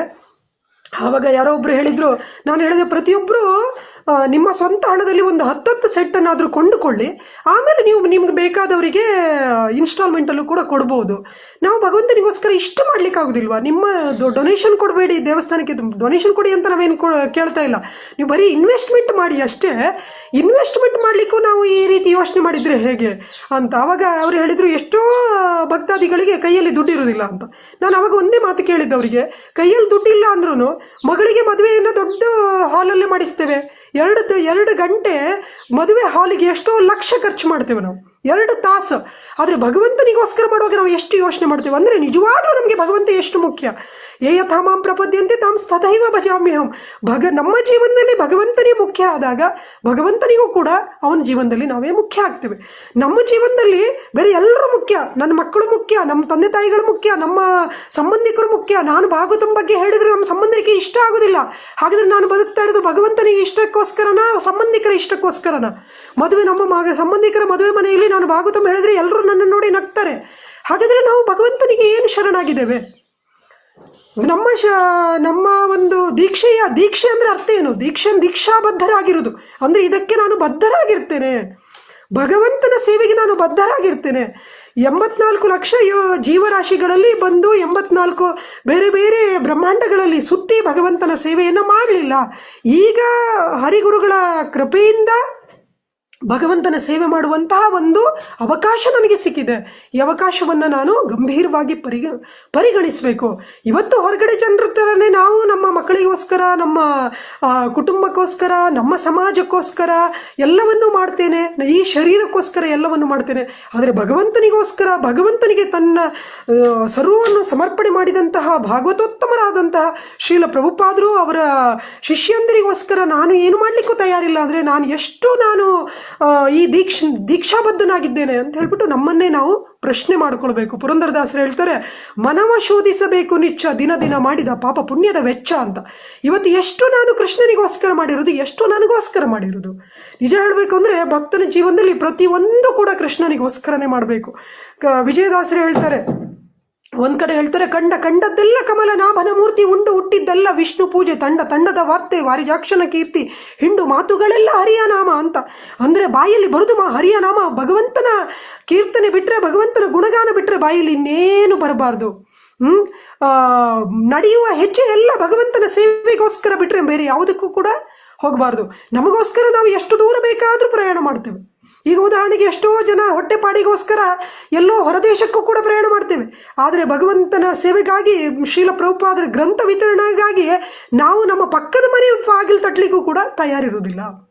ಇದು ನಮ್ಮ ದುಸ್ಥಿತಿ. ಹಾಗಾಗಿ ನಾವು ಇದು ನಮ್ಮನ್ನು ನಾವು ಎಷ್ಟು ಭಗವಂತನ ಸೇವೆಯಲ್ಲಿ ತೊಡಗಿಸಿಕೊಂಡಿದ್ದೇವೆ ಅಂತೇಳಿ ಹೇಳಿ ನಾವು ಪ್ರಶ್ನೆ ಮಾಡಿಕೊಳ್ಬೇಕು. ಅಷ್ಟು ಮಾತ್ರ ಅಲ್ಲ, ನಾವು ತೊಡಗಿಸಿಕೊಳ್ಬೇಕು. ನಮ್ಮ ದೀಕ್ಷೆ ಅಂದರೆ ನಮ್ಮ ಹಿಂದಿನ ಒಂದು ಐಡೆಂಟಿಟಿನ ನಾವು ಮರ್ತು ಬಿಟ್ಟು ನಾವು ಭಗವಂತನ, ನಾವು ಇವತ್ತಿನಿಂದ ನಮಗೆ ಯಾರ ಸಂಬಂಧ? ನಮಗೆ ಭಗವಂತ ಮತ್ತು ಭಗವಂತನ ಭಕ್ತರ ಜೊತೆ ಮಾತ್ರ ಸಂಬಂಧ. ಭಗವಂತನ ಕುಟುಂಬನೇ ನಮ್ಮ ಕುಟುಂಬ, ಭಗವಂತನ ಕೈಂಕರ್ಯನೇ ನಮ್ಮ ಕೆಲಸ, ಭಗವಂತನ ಸೇವೆನೇ ನಮ್ಮ ಕರ್ತವ್ಯ. ಈ ರೀತಿಯಲ್ಲಿ ನಾವು ಜೀವನವನ್ನು ಮಾಡಬೇಕು. ನಾನು 16 ಮಾಲೆ ಜಪ ಮಾಡ್ತೇನೆ, ಆಮೇಲೆ 16 ಮಾಲೆ ಜಪ ಮಾಡಿ 4 ನಿಯಮಗಳನ್ನು ಪಾಲನೆ ಮಾಡ್ತೇನೆ, ಆಮೇಲೆ ನಾನು ಭಗವದ್ಧಾಮಕ್ಕೆ ಹೋಗಿ ಸುಖವಾಗಿರ್ತೇನೆ. ಇಲ್ಲೂ ಕೂಡ ನನಗೆ ಯಾರು ಅವಮಾನ ಮಾಡೋದು ಬೇಡ, ಯಾರು ನನಗೆ ನಮ್ಮ ಸಂಬಂಧಿಕರು ಕೂಡ ನನ್ನ ನೋಡಿ ನಗಾಡೋದು ಬೇಡ. ನಾನು ಮನೆ ಒಳಗಡೆ ಬಾಗಿಲು ಹಾಕೊಂಡು ಕೂತ್ಕೊಂಡು ಜಪ ಮಾಡ್ತೇನೆ. ಆದರೆ ನಾನು ಭಾಗವತ ಬಗ್ಗೆ ಯಾರಿಗೂ ಹೇಳೋದಿಲ್ಲ ಅಂತ ಹೇಳಿದ್ರೆ ನಿಜವಾಗ್ಲೂ ಭಗವಂತನ ಪ್ರೀತಿಗೆ ನಾವು ಪಾತ್ರರಾಗಲಿಕ್ಕೆ ಸಾಧ್ಯನೇ ಇಲ್ಲ. ನಾನು ಅದನ್ನೇ ಹೇಳ್ತಾ ಇರೋದು, ಅರ್ಜುನ ತನ್ನ ಕುಟುಂಬದವರನ್ನ ಸಾಯಿಸ್ಲಿಕ್ಕೂ ಕೂಡ ಹಿಂಜರಿಲಿಲ್ಲ. ನಾವು ನಮ್ಮ ಕುಟುಂಬದವರಿಗೆ ಭಾಗವತಂ ಹೇಳಲಿಕ್ಕೂ ಕೂಡ ಹಿಂಜರಿತೇವೆ ಅಂತೇಳಿ ಹೇಳಿದರೆ, ಭಗವಂತ ಅರ್ಜುನನನ್ನು ನನ್ನ ಪ್ರಿಯ ಸಖ, ನನಗೆ ತುಂಬ ಪ್ರಿಯರಾದವನು, ಮಮ ಪ್ರಾಣಾಹಿ ಪಾಂಡವ ಅಂತೇಳಿ ಹೇಳ್ತಾನೆ. ನನಗೆ ಪ್ರಾಣಕ್ಕಿಂತ ಪ್ರಿಯರಾದವರು ಪಾಂಡವರು ಅಂತ. ಯಾಕೆ ಅವರು ಪ್ರಾಣಕ್ಕಿಂತ ಪ್ರಿಯರಾದವರು? ಯಾಕೆ ಅಂತ ಹೇಳಿದ್ರೆ ಭಗವಂತನಿಗೋಸ್ಕರ ಅವರು ಪ್ರಾಣ ತ್ಯಾಗಕ್ಕೂ ಪ್ರಾಣ ತೆಗಿಲಿಕ್ಕೂ ಕೂಡ ಸಿದ್ಧರಾಗಿದ್ದರು. ಹಾಗಾಗಿ ನಾವು ಭಗವಂತನಿಗೆ ಯಾವಾಗ ಪ್ರಿಯರಾಗ್ತೇವೆ ಅಂತೇಳಿ ಹೇಳಿದ್ರೆ, ನಾವು ಆ ಅರ್ಜುನನ ಹಾದಿಯಲ್ಲಿ ನಾವು ಹೋದಾಗ ನಾವೇನು ಆ ಕೆಲಸ ಮಾಡಬೇಕಾಗಿಲ್ಲ. ಭಗವಂತನಿಗೆ ಗೊತ್ತು ನಮ್ಮಲ್ಲಿ ಅಷ್ಟು ಶಕ್ತಿ ಇಲ್ಲ ಅಂತ. ಭಗವಂತ ಅಷ್ಟು ಕಷ್ಟದ ಕೆಲಸ ನಮಗೆ ಕೊಡಲಿಲ್ಲ. ಹೇಗೆ ಅರ್ಜುನ ವಿಭೀಷಣರು ತಮ್ಮ ಸಂಬಂಧಿಕರನ್ನ ಸಾಯಿಸ್ಲಿಕ್ಕೆ ಸಹಾಯ ಮಾಡಿದ್ರು, ಅಥವಾ ಸ್ವಂತ ಅರ್ಜುನ ತಾನೇ ಸಾಯಿಸಿದ್ನೋ ಅಂಥ ಕೆಲಸ ನಾವು ಮಾಡಬೇಕಾಗಿಲ್ಲ. ನಮ್ಮ ಸಂಬಂಧಿಕರಿಗೆ ನಾವು ಭಾಗವತದ ಬಗ್ಗೆ ಹೇಳಬೇಕಷ್ಟೇ. ಇಷ್ಟು ಮಾಡಿಲ್ಲ ಅಂದರೆ ನಾವು ಭಗವಂತನ ಪ್ರೀತಿಗೆ ಹೇಗೆ ಪಾತ್ರರಾಗಲಿಕ್ಕೆ ಸಾಧ್ಯ? ಸುಮ್ಮನೆ ದೊರಕುವುದೇ ಶ್ರೀರಾಮನ ದಿವ್ಯ ನಾಮವು ಜನ್ಮ ಜನ್ಮಾಂತರದ ದುಷ್ಕರ್ಮವ ಕಳೆದವಾಗಲ್ಲದೆ ಅಂತ ಪುರಂದರದಾಸರು ಹೇಳ್ತಾರೆ. ಹಾಗಾಗಿ ಅಷ್ಟು ಸುಲಭ ಅಲ್ಲ. ಇಷ್ಟು ಶ್ರೀಲ ಪ್ರಭುಪಾದರ ಕೃಪೆಯಿಂದ ನಮಗೆ ಇದು ಸಿಕ್ಕಿರೋದು. ನಮಗೆ ಬೇಡ ಬೇಡ ಅಂದರೂ ಸಿಕ್ಕಿರೋದು. ಎಲ್ಲರೂ ಬೇಕು ಬೇಕು ಭಗವಂತ ಬೇಕು ಅಂತ ಧ್ರುವ ಕಾಡಲ್ಲಿ ಹುಡ್ಕೊಂಡು ಹೋದ ಭಗವಂತನನ್ನು. ಆದರೆ ನಾವು ಹುಡ್ಕೊಂಡು ಹೋಗಿಲ್ಲ ಅಂದ್ರೂ ಭಗವಂತನ ಭಕ್ತರು ನಮ್ಮನ್ನು ಹುಡ್ಕೊಂಡು ಬಂದು ಇವತ್ತು ನಮಗೆ ಭಗವಂತನ ಭಕ್ತಿಗೆ ನಮ್ಮನ್ನು ಎಳ್ಕೊಂಡು ಹೋಗ್ತಾ ಇದ್ದಾರೆ. ಹಾಗಾಗಿ ಇದನ್ನು ನಾವು ಮನಗಂಡು ಇಷ್ಟು ದಿವಸ ಹಿಂದಿನ ಜನ್ಮ ಹೆಂಗಾದರಾಗಲಿ ಮುಂದೆನ್ನ ಸಲವು ಪುರಂದರ ವಿಠಲ ಅಂತ ಪುರಂದರದಾಸರು ಹೇಳ್ತಾರೆ. ಹಿಂದೆ ಆಗಿದ್ದ ಆಗಿಬಿಡಲಿ, ಇವತ್ತಿಂದ ನನ್ನ ಹೊಸ ಜೀವನ ಶುರು ಅಂತ ನಾವು ಜೀವನವನ್ನು ಶುರು ಮಾಡ್ಕೊಳ್ಬೇಕು. ಇವತ್ತಿಂದ ನಾನು ಹೊಸ ಮನುಷ್ಯ ಆಗಬೇಕು. ಇವತ್ತಿಂದ ನಾನು ಈ ಕ್ಷಣದಿಂದ ಭಗವಂತ ಹೇಳ್ತಾನೆ, ಸರ್ವಧರ್ಮಾನ್ ಪರಿತ್ಯಜ್ಯ ಮಾಂ ಏಕಂ ಶರಣಂ ವ್ರಜ ಅಹಂ ತ್ವಾಂ ಸರ್ವ ಪಾಪೇಭ್ಯೋ ಮೋಕ್ಷಯಿಷ್ಯಾಮಿ ಮಾ ಶುಚ. ಇವತ್ತಿನ ತನಕ ನಾವು ಶರಣಾಗಿಲ್ಲ ಅಂದ್ರೂ ಈ ಕ್ಷಣದಲ್ಲಾದರೂ ನಾವು ಶರಣಾಗೋಣ. ತುಂಬ ಸುಲಭ, ಕಷ್ಟ ಏನಿಲ್ಲ. ಶ್ರೀಲ ಪ್ರಭುಪಾದರ ಗ್ರಂಥಗಳನ್ನು ಕೈಯಲ್ಲಿ ಹಿಡ್ಕೊಂಡು ಸುಮ್ಮನೆ ಮನೆಯಿಂದ ಹೊರಗಡೆ ಹೋಗಿ ಯಾರು ಸಿಗ್ತಾರೋ ಅವರಿಗೆ ಹೇಳಿ, ಅಕ್ಕಪಕ್ಕದ ಮನೆಯ ಬಾಗಿಲನ್ನು ತಟ್ಟಿ, ಬೇರೆ ಏನು ಬೇಡ. ಭಾನುವಾರ ನಮ್ಮ ಒಂದು ದೇವಸ್ಥಾನಕ್ಕೆ ಎಷ್ಟೋ ಜನ ಹೊಸಬರು ಬರ್ತಾರೆ. ಅವರಲ್ಲಿ ಎಷ್ಟೋ ಜನರ ಹತ್ರ ಭಾಗವತ ಚೈತನ್ಯ ಚರಿತಾಮೃತ ಇರೋದಿಲ್ಲ. ಅವರಿಗೇನೇ ಹೇಳೋಣ. ಒಂದು ಸಲ ಹೇಳಿಲ್ಲ ಅಂದರೆ 2 ಸಲ, ಒಂದು ಸಲ ಹೇಳಿದ್ದಾಗ ತಗೊಂಡಿಲ್ಲ ಅಂದರೆ 2 ಸಲ ಹೇಳೋಣ, 10 ಸಲ ಹೇಳೋಣ, 20 ಸಲ ಹೇಳೋಣ, 30 ಸಲ ಹೇಳೋಣ, ತೊಂದರೆ ಇಲ್ಲ. ಹಾಗಾಗಿ ನಾವು ಇದನ್ನು ತುಂಬ ಗಂಭೀರವಾಗಿ ತಗೊಳ್ಬೇಕು. ಯಾವಾಗ ನಾವು ಭಗವಂತನನ್ನು ಗಂಭೀರವಾಗಿ ತಗೊತೇವೋ ಆಗ ಭಗವಂತ ಕೂಡ ನಮ್ಮನ್ನು ಗಂಭೀರವಾಗಿ ತಗೊತಾನೆ. ಹಾಗಾಗಿ ನಾವು ಭಗವಂತನನ್ನು ಹೇಗೆ ಗಜೇಂದ್ರ ಎಷ್ಟು ಗಂಭೀರವಾಗಿ ಭಗವಂತನನ್ನು ಸ್ತೋತ್ರ ಮಾಡಿ ಕರೆದ್ನೋ, ಆವಾಗ ಭಗವಂತ ಕೂಡ ಎಲ್ಲವನ್ನು ಬಿಟ್ಬಿಟ್ಟು ಓಡಿ ಬರ್ತಾನೆ. ಅದೇ ರೀತಿಯಲ್ಲಿ ನಾವು ಕೂಡ ಭಗವಂತನ ಸೇವೆ ಮಾಡಬೇಕು ಅಂದರೆ ಖಂಡಿತವಾಗಿಯೂ ಭಗವಂತ ಸ್ಪಂದಿಸ್ತಾನೆ. ಇದರಲ್ಲಿ ನಮ್ಮ ಕಡೆಯಿಂದ ಶ್ರೀಲ ಪ್ರಭುಪಾದರು ಹೇಳ್ತಾರೆ, ನಾವು 1 ಹೆಜ್ಜೆ ಇಟ್ಟರೆ ಭಗವಂತ 10 ಹೆಜ್ಜೆ ನಮ್ಮ ಕಡೆ ಇಟ್ಕೊಂಡು ಬರ್ತಾನೆ ಅಂತ. ಹಾಗಾಗಿ ನಾವು 1 ಹೆಜ್ಜೆ ಇಡುವಲ್ಲಿ ನಾವು ಎಡವಿದ್ದೇವೆ. ಹಾಗಾಗಿ ಆ 1 ಹೆಜ್ಜೆಯನ್ನು ಇವತ್ತೇ ಇಡೋಣ ಅಂತ ದೃಢ ಸಂಕಲ್ಪ ಮಾಡಿ ಎಲ್ಲರೂ ಕೂಡ ಶುರು ಮಾಡಿ. ಆದ್ದರಿಂದ ಇವತ್ತು ಕೊನೆ ಪಕ್ಷ ಕೆಲವು ಭಕ್ತರಾದರು, ಎಷ್ಟೋ ಜನ ಲೀಡರ್ಸ್ ಕೂಡ ಇದ್ದೀರಾ ಇಲ್ಲಿ. ನಾವು ನಮ್ಮ ಗುರು ಮಹಾರಾಜರ ಒಂದು ವ್ಯಾಸಪೂಜೆಗೆ ಇಷ್ಟು ಭಾಗವತ ಗ್ರಂಥಗಳನ್ನು ವಿತರಣೆ ಮಾಡ್ತೇವೆ ಅಂತೇಳಿ ಹೇಳಿಬಿಟ್ಟು ಸಂಕಲ್ಪ ಮಾಡಿ, ಅದರಿಂದ ಬೇರೆಯವರಿಗೂ ಕೂಡ ಪ್ರೇರಣೆ ಸಿಗುತ್ತೆ. ಕೊನೆ ಪಕ್ಷ ಪೂರ್ತಿ ನಮಗೆ ಮಾಡಲಿಕ್ಕಾಗಿಲ್ಲ ಅಂದ್ರೆ 10 ಗ್ರಂಥಗಳನ್ನು ನಾನು ಪೂರ್ತಿ ದುಡ್ಡು ಕೊಟ್ಟು ಮನೆಗೆ ತಗೊಂಡು ಆಮೇಲೆ ಬೇರೆಯವರಿಗೆ ನಾನು ವಿತರಣೆ ಮಾಡ್ತೇನೆ. ಪೂರ್ತಿ ಪ್ರೈಸಿಗೆ, ಪೂರ್ತಿ ಹಣಕ್ಕೆ, ಅಂದರೆ ಡಿಸ್ಕೌಂಟ್ ಇಲ್ಲ, ಶಾಸ್ತ್ರದಾನ ಇಲ್ಲ. ಯಾರಾದರೂ ಈಗ ಲೀಲಾಮಯಿ ಮಾತಾಜಿ ಮಾತಾಡಿದರು, ಅದೇ ರೀತಿಯಲ್ಲಿ ಸುಮಾರು ಭಕ್ತಾದಿಗಳಿದ್ದೀರಾ, ತುಂಬ ಸೀನಿಯರ್ಸ್ ಇದ್ದೀರಾ ಇಲ್ಲಿ. ಎಲ್ಲರೂ ಕೂಡ ನೀವು ಇವತ್ತು ಈ ಒಂದು ಸಂದರ್ಭದಲ್ಲಿ ನಿಮ್ಮ ಸಂಕಲ್ಪವನ್ನು ಹೇಳಿದರೆ ಬೇರೆಯವರು ಕೂಡ ಅದನ್ನೇ ಆ, ಅದೇ ಆದರ್ಶವನ್ನು ಪಾಲನೆ ಮಾಡ್ತಾರೆ. ಹರೇ ಕೃಷ್ಣ.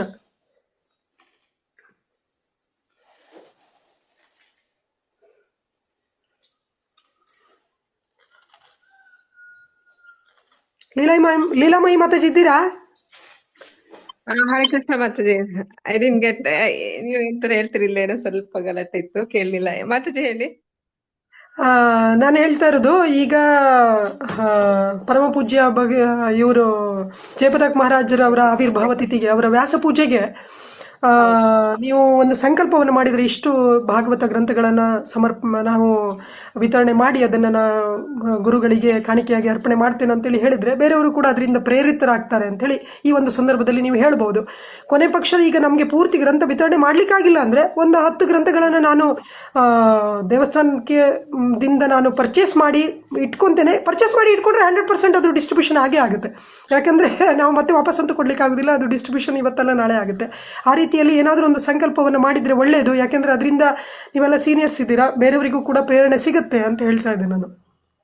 10 ಗ್ರಂಥ ಅಂದ್ರೆ ಮಾತಾಜಿ ಭಾಗವತಂ ಸೆಟ್ ಅಂದ್ರೆ 18 ಬುಕ್ಸ್ ಅಲ್ಲ, ಅಂದ್ರೆ ಎನಿಥಿಂಗ್ ಇಟ್ ಕುಡ್ ಬಿ, ನೀವು ಹೇಳ್ತಾ ಇರೋದು. ಅಲ್ಲ 18 ಫುಲ್ ಸೆಟ್ ಭಾಗವತ ಅಂದ್ರೆ ಈಗ ನನ್ನ ಹಿಂದೆ ನಿಮ್ಗೆ ಕಾಣಿಸ್ತಾ ಇದೆ ಪೂರ್ತಿ ಭಗವಂತ. ಹಾಗಾಗಿ ನಾವು ಭಗವಂತನನ್ನ ಅರ್ಧಂಬರ್ಧ ಕೊಡೋದು ಬೇಡ, ಭಗವಂತನನ್ನ ಸಂಪೂರ್ಣವಾಗಿ ಎಲ್ರಿಗೂ ಕೊಡೋಣ. ಹಾಗಾಗಿ ಭಾಗವತ ವಿತರಣೆ ಅಂದ್ರೆ ಫುಲ್ ಸೆಟ್.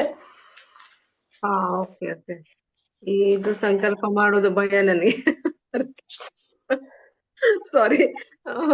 ಅದೇ ನಾನು ಹೇಳಿದ್ನಲ್ಲ, ನನಗೆ ಇಲ್ಲಿವರೆಗೂ ಎಲ್ಲ ಸೇವೆಯನ್ನು ನಾನು ಮಾಡಿದ್ದೇನೆ. ಆದ್ರೆ ನಿಮ್ಮ ಮಾತನ್ನು ಕೇಳಿದ್ರೆ ನಿಜವಾಗ್ಲೂ ಇದು ನಾವು ತುಂಬಾ ಸೀರಿಯಸ್ ಆಗಿ ತಗೊಳ್ಳೋ ವಿಷಯ. ನಾನು ಭಗವದ್ಗೀತೆಯನ್ನ ಗಿಫ್ಟ್ ಮಾಡಿದೀನಿ ಅಂತ ಅದು ಇದಿಲ್ಲ, ಲೆಕ್ಕ ಇಲ್ಲ. ಅಷ್ಟು ಗಿಫ್ಟ್ ಮಾಡಿದ್ದೇನೆ. ನನ್ನ ಪಕ್ಕದಲ್ಲಿ ಕೂತ್ಕೊಂಡು ನಾನು ಮಾತಾಡ್ತೇನೆ ಮತ್ತೆ ಗಿಫ್ಟ್ ಮಾಡ್ಬಿಡ್ತೇನೆ. ನನ್ಗೆ ಹಣ ತಗೊಳ್ಳಿಕ್ಕೆ ಬರೋದಿಲ್ಲ. ಇಲ್ಲ ಹಣ ತಗೊಳ್ಳಿಕ್ಕೆ ಅಂತೇಳಿ ಹೇಳಿದ್ರೆ ಏನ್ ಗೊತ್ತಾ ಮಾತಾಜಿ, ನಾವು ಭಗವಂತ ಗಿಫ್ಟ್ ನಾವು ಎಷ್ಟು ಮಾಡ್ಬೋದು. ಶ್ರೀಲ ಪ್ರಭುಪಾದರು ಒಂದ್ ಕಡೆ ಹೇಳ್ತಾರೆ, you should distribute my books unlimitedly ಅಂತ. ಅನ್ಲಿಮಿಟೆಡ್ಲಿ ಅಂದ್ರೆ ನಾವು ಲೆಕ್ಕ ಮಾಡ್ಲಿಕ್ಕೆ ಆಗ್ಬಾರ್ದು. ಅಷ್ಟು ನಾವು ಶ್ರೀಲ ಪ್ರಭುಪಾದರ ಗ್ರಂಥಗಳನ್ನು ವಿತರಣೆ ಮಾಡಬೇಕು ಅಂದ್ರೆ ನಾವು ಅದರದ್ದು ಅವ್ರ ಹತ್ರ ಹಣ ತಗೊಳ್ಳೇಬೇಕು. ಯಾಕೆ ಅಂತೇಳಿ ಹೇಳಿದ್ರೆ ಗಿಫ್ಟ್ ಮಾಡ್ಲಿಕ್ಕೆ ನಮ್ಮ ಹತ್ರ ಕುಬೇರನ ಆಸ್ತಿ ಇದ್ರೂ ನಾವು ಅದರ ಲಿಮಿಟೇಷನ್ ಇರುತ್ತೆ, ನಾವು ಜಾಸ್ತಿ ಡಿಸ್ಟ್ರಿಬ್ಯೂಟ್ ಮಾಡ್ಲಿಕ್ಕೆ ಆಗೋದಿಲ್ಲ. ಆದ್ದರಿಂದ ಯಾರೋ ಒಬ್ಬರು ಇಲ್ಲ ಹೇಳಿದ್ರು, ನಾನು ಕನಿಷ್ಠ 11 ಗ್ರಂಥಗಳನ್ನು ಭಾಗವತ ಗ್ರಂಥಗಳನ್ನು ವಿತರಣೆ ಮಾಡ್ತೇನೆ ಅಂತ. ಕೊನೆ ಪಕ್ಷ ನೀವು ಅದನ್ನು ತಗೊಂಡು ಮನೆಯಲ್ಲಿ ಇಟ್ಟುಕೊಂಡು ಎಲ್ರಿಗೂ ದುಡ್ಡಿಗೋಸ್ಕರ, ಈಗ ಅವರಿಗೆ ಪೂರ್ತಿ ಹಣ ಒಟ್ಟಿಗೆ ಕೊಡ್ಲಿಕ್ಕಾಗಿಲ್ಲ ಅಂದರೆ ಇನ್ಸ್ಟಾಲ್ಮೆಂಟಲ್ಲಾದರೂ ಕೊಡ್ಬೋದು, ತೊಂದರೆ ಇಲ್ಲ. ಅದನ್ನು ಕೂಡ ನಾವು ಗ್ರಂಥ ವಿತರಣೆ ಅಂತಲೇ ತಗೊಳ್ಬೋದು. ಈಗ ಉದಾಹರಣೆಗೆ ಭಾಗವತ ಕನ್ನಡದಲ್ಲಿ 8,500 ಹಾಗಾಗಿ ಅವರು ಒಂದೊಂದು ತಿಂಗಳಿಗೆ 1,000 ಕೊಟ್ಟರು 9 ತಿಂಗಳಲ್ಲಿ ಅವರು ಪೂರ್ಣ ಮಾಡ್ಬೋದು. ಆ ರೀತಿಯಲ್ಲಿ ವಿತರಣೆ ಮಾಡಿ ಅಂತ ನಾವು ಹೇಳ್ತಾ ಇರೋದು. ಯಾಕೆಂದರೆ ನೀವು ಲೀಡರ್ಶಿಪ್ ತಗೊಂಡಿಲ್ಲ ಅಂದರೆ ಉಳಿದವರಿಗೂ ಕೂಡ ಈಗ ನಿಮಗೆ ಭಯ ಆಗುತ್ತೆ. ಇಷ್ಟು ವರ್ಷದಿಂದ ಮೂಮೆಂಟಲ್ಲಿ ಇರುವವರಿಗೆ ಅಂದರೆ ಇನ್ನು ಉಳಿದವರೇ ಯಾವ ಧೈರ್ಯ ತಗೊಂತಾರೆ ಅಲ್ವಾ? ರೈಟ್. ನಾನು ಸಂಕಲ್ಪ ತಗೊಳ್ತೀನಿ Mataji, but not at a risk. But 5 set ನಾನು ಮಾರೋ ಒಂದು ಸಂಕಲ್ಪ 5 ಸೆಟ್. ಹರಿ ಜಯ ಶ್ರೀಲ ಪ್ರಭುಪಾದ್. ಆಮೇಲೆ ನೆಕ್ಸ್ಟ್ ಇನ್ನೊಬ್ಬರ ಹೆಸರು ನೀವೇ ಹೇಳಿ ಮಾತಾಜಿ.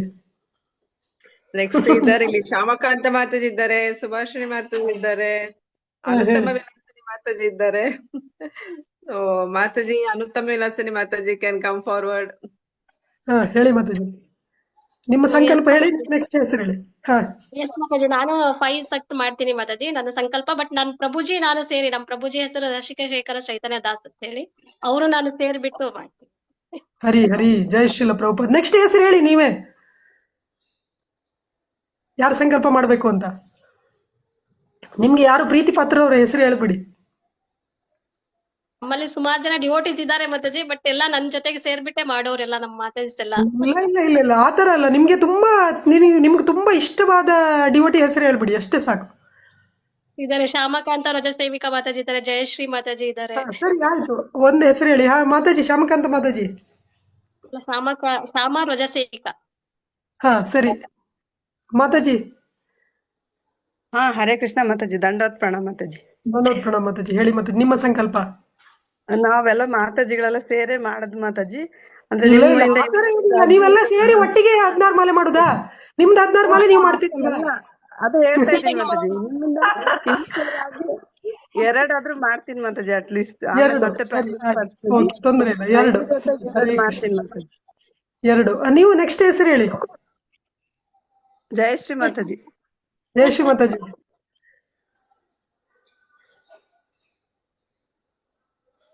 ಜಯಶ್ರೀ ಮಾತಾಜಿ. ಹರೇ ಕೃಷ್ಣ ಮಾತಾಜಿ. ಹಾ, ಹರೇ ಕೃಷ್ಣ ಮಾತಾಜಿ. ನಿಮ್ಮ ಸಂಕಲ್ಪ ಎಷ್ಟು ಗ್ರಂಥಗಳನ್ನು ವಿತರಣೆ ಮಾಡ್ತೀರಿ ನೆಕ್ಸ್ಟ್ 1.5 ತಿಂಗಳಲ್ಲಿ? ಗುರುಗಳ ಕೇಳ್ತಿದ್ದೀರಿ ಮಾತಾಜಿ. ಭಾಗವತಂ ಸೆಟ್. ಸದ್ಯಕ್ ಭಗವದ್ಗೀತೆ ಅಷ್ಟು ಕೃಪೆ ಸಿಕ್ಕಿದೆ ಮಾತಾಜಿ ಈಗ ಬುಕ್ ಡಿಸ್ಟ್ರಿಬ್ಯೂಷನ್ ಮಾಡೋದ್ರಲ್ಲಿ. ಈಗ ನಿಮ್ಗೆ ನಿಮ್ಮ ಹೆಸರು ಅವ್ರು ಹೇಳ್ತಾ ಇದಾರಲ್ಲ, ಆದ್ರೆ ಅದೇ ಕೃಪೆ ಅಂತಾನೆ ತಿಳ್ಕೊಳ್ಳಿ. ಗುರುಗಳ ಕೃಪೆನೇ ಅದು. ಅವರ ಬಾಯಲ್ಲಿ ನಿಮ್ಮ ಹೆಸರೇ ಬಂದಿದೆ ನೋಡಿ. ಹಾ ಮಾತಾಜಿ, ನಾನು ಒಂದ್ ಸೆಟ್ ಆದ್ರೂ ಮಾಡಕ್ ಪ್ರಯತ್ನ ಮಾಡ್ತೀನಿ ಮಾತಾಜಿ. 1 ಸೆಟ್ ಅಲ್ಲ, ಎಲ್ಲರಿಗೂ ಕನಿಷ್ಠ 2 ಸೆಟ್ ಹೇಳಿರೋದು. ಅಂದ್ರೆ ಎಲ್ಲರೂ 2 ಸೆಟ್ ಮಾಡಿದ್ರೆ 1 ಲಕ್ಷವನ್ನ ದಾಟ್ಬೋದು. ಅಂದ್ರೆ ನೋಡಿ ಎಷ್ಟೊಂದು ವಿಶೇಷವಾದ ಒಂದು ಸೇವೆ. ಅಂದ್ರೆ ಕನಿಷ್ಠ ಎಲ್ಲರೂ 2 ಸೆಟ್ ಮಾಡಿದ್ರೆ ನಮ್ಮ ಭದ್ರಪೂರ್ಣಿಮಾ ಸ್ಕೋರ್ ಅನ್ನು ಕೂಡ ನೀವು ಮೀರಿಸಬಹುದು. ಇದರಿಂದ ಗುರುಗಳಿಗೆ ಎಷ್ಟು ಖುಷಿ ಆಗುತ್ತೆ ನೀವೇ ಯೋಚನೆ ಮಾಡಿ. ಹಾ ಮಾತಾಜಿ, ನಿಮ್ಮ ನಿಮ್ಮ ಮಾಡ್ತೀನಿ ಮಾತಾಜಿ. ಎರಡ್ ಸೆಟ್ ಮಾಡ್ತೀನಿ ಮಾತಾಜಿ. 2 ಸೆಟ್. ಹಾ, ಹರೇ ಕೃಷ್ಣ. ನೆಕ್ಸ್ಟ್ ಹೆಸರು ಹೇಳಿ. ಉತ್ಕರ್ಷಣಿ ಮಾತಾಜಿ ಅವರು ಅನ್ಮ್ಯೂಟ್ ಆಗಿದ್ದಾರೆ. ಹಾ, ಹೇಳಿ ಮಾತಾಜಿ. ಉತ್ಕರ್ಷಣಿ ಪಕ್ಕಲತ್ತ ಮಾಡಿದ್ದಾರೆ, ಮೊದಲೇ ಸುಮಾರು ಮಾಡಿದ್ದಾರೆ. ಖಂಡಿತವಾಗಿ ಅವ್ರು ಮಾಡ್ತಾರೆ. ಹೇಳಿ Mataji. Utkarshini Mataji. Hare Krishna Mataji. Hare Krishna Mataji. Yes, Mataji. I will try for some 5 sets, Mataji. Hari Hari. Jai Srila Prabhupad. 5 sets. ಹಾ, ನೆಕ್ಸ್ಟ್ ಹೆಸರು ನೀವೇ ಹೇಳಿ ಮಾತಾಜಿ.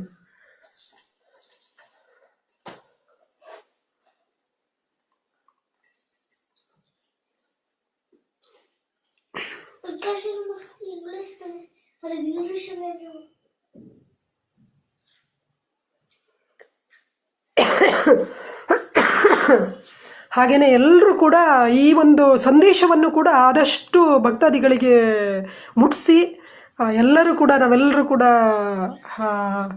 ಮತ್ತೊಂದು ಇದು ಬರೀ ಅವರಿಗೆ ಈ ಒಂದು ಇದಕ್ಕೆ ಮಾತ್ರ ಅಲ್ಲ, ಇದನ್ನು ನೋಡಿ ಅವರು ಎಷ್ಟು ಸಂತೋಷ ಆಗ್ತಾರೆ ಅಂದರೆ ಅವರಿಗೊಂದು ಧೈರ್ಯ ಬರುತ್ತೆ. ಇನ್ನು ಮುಂದೆ ಕೂಡ ನಮ್ಮ ಒಂದು ಶಿಷ್ಯಂದಿರು ಈ ಒಂದು ಗ್ರಂಥ ವಿತರಣೆಯಲ್ಲಿ ವಿಶೇಷವಾಗಿ ಸೇವೆಯನ್ನು ಮಾಡ್ತಾರೆ ಅನ್ನುವ ಧೈರ್ಯ ಕೂಡ ಅವರಿಗೆ ಬರುತ್ತೆ. ಆ ಒಂದು ಸಂತೋಷ ಎಲ್ಲರಿಗೂ ಕೂಡ ಸಿಗಲಿ. ಎಲ್ಲರೂ ಕೂಡ ಶ್ರೀಲ ಪ್ರಭುಪಾದರ ಕೃಪೆಗೆ ಪಾತ್ರರಾಗೋಣ ಅಂತೇಳಿ ಹೇಳಿ ಎಷ್ಟೊತ್ತು ಬೇಕಾದರೂ ಮಾತಾಡ್ಬೋದು ಶ್ರೀಮದ್ ಭಾಗವತದ ಬಗ್ಗೆ. ಹಾಗಾಗಿ ಈ ಒಂದು ಸಂಕಲ್ಪವನ್ನು ನಿಮ್ಮ ದೇವಸ್ಥಾನಗಳಲ್ಲಿ ಎಲ್ಲರೂ ಕೂಡ ತಗೊಳ್ಳಿ. ನಿಮ್ಮಲ್ಲೇ ಮುಂದುವರಿಸಿ. ಇದನ್ನು ಸಂಕಲ್ಪವನ್ನು ತಗೊಂಡು ನೀವು ಮಾಡಿದ ರೀತಿ, ನೀವು ಯಾವ ರೀತಿಯಲ್ಲಿ ಹೇಳಿದ್ರಿ ಆ ಒಂದು ಸಂಕೀರ್ತನ ಕಥೆಯನ್ನು ನಿಮ್ಮಲ್ಲೇ ಹಂಚಿಕೊಳ್ಳಿ. ಅದರಿಂದ ಬೇರೆಯವರಿಗೂ ಕೂಡ ಪ್ರೇರಣೆ ಬರುತ್ತೆ. ಈಗ ನಿಮ್ಮ ಉದಾಹರಣೆಗೆ ದಟ್ಗಳ್ಳಿ ಇಸ್ಕಾನ್ ದೇವಸ್ಥಾನದೇ ಒಂದು ವಾಟ್ಸಪ್ ಗ್ರೂಪ್ ಇರುತ್ತೆ. ಕನ್ನಡದಲ್ಲಿ ನಿಮ್ಮ ಸಂಕೀರ್ತನೆ ಇದನ್ನು ಕಥೆಯನ್ನು ಹಂಚಿಕೊಳ್ಳಿ. ಹಾಗಾಗಿ ಅದನ್ನು ನೋಡಿ ಬೇರೆಯವರಿಗೂ ಕೂಡ ಪ್ರೇರಣೆ ಸಿಗುತ್ತೆ. ಎಲ್ಲರೂ ಕೂಡ ಅದನ್ನು ಶುರು ಮಾಡಲಿ ಅಂತೇಳಿ ಹೇಳಿ, ಬಹುಶಃ ತುಂಬ ಸಮಯ ಆಯಿತು. ಮುಂದಿನ ಕಾರ್ಯಕ್ರಮಕ್ಕೆ ಹೋಗೋಣ. ಬೇರೆ ಏನು ಪ್ರಶ್ನೆ ಇಲ್ಲ ಅಂದರೆ, ಯಾರಿಗಾದ್ರೂ ಏನಾದರೂ ಪ್ರಶ್ನೆ ಇದ್ದರೆ ಕೇಳಿಬಿಡಿ. ಹರೇ ಕೃಷ್ಣ.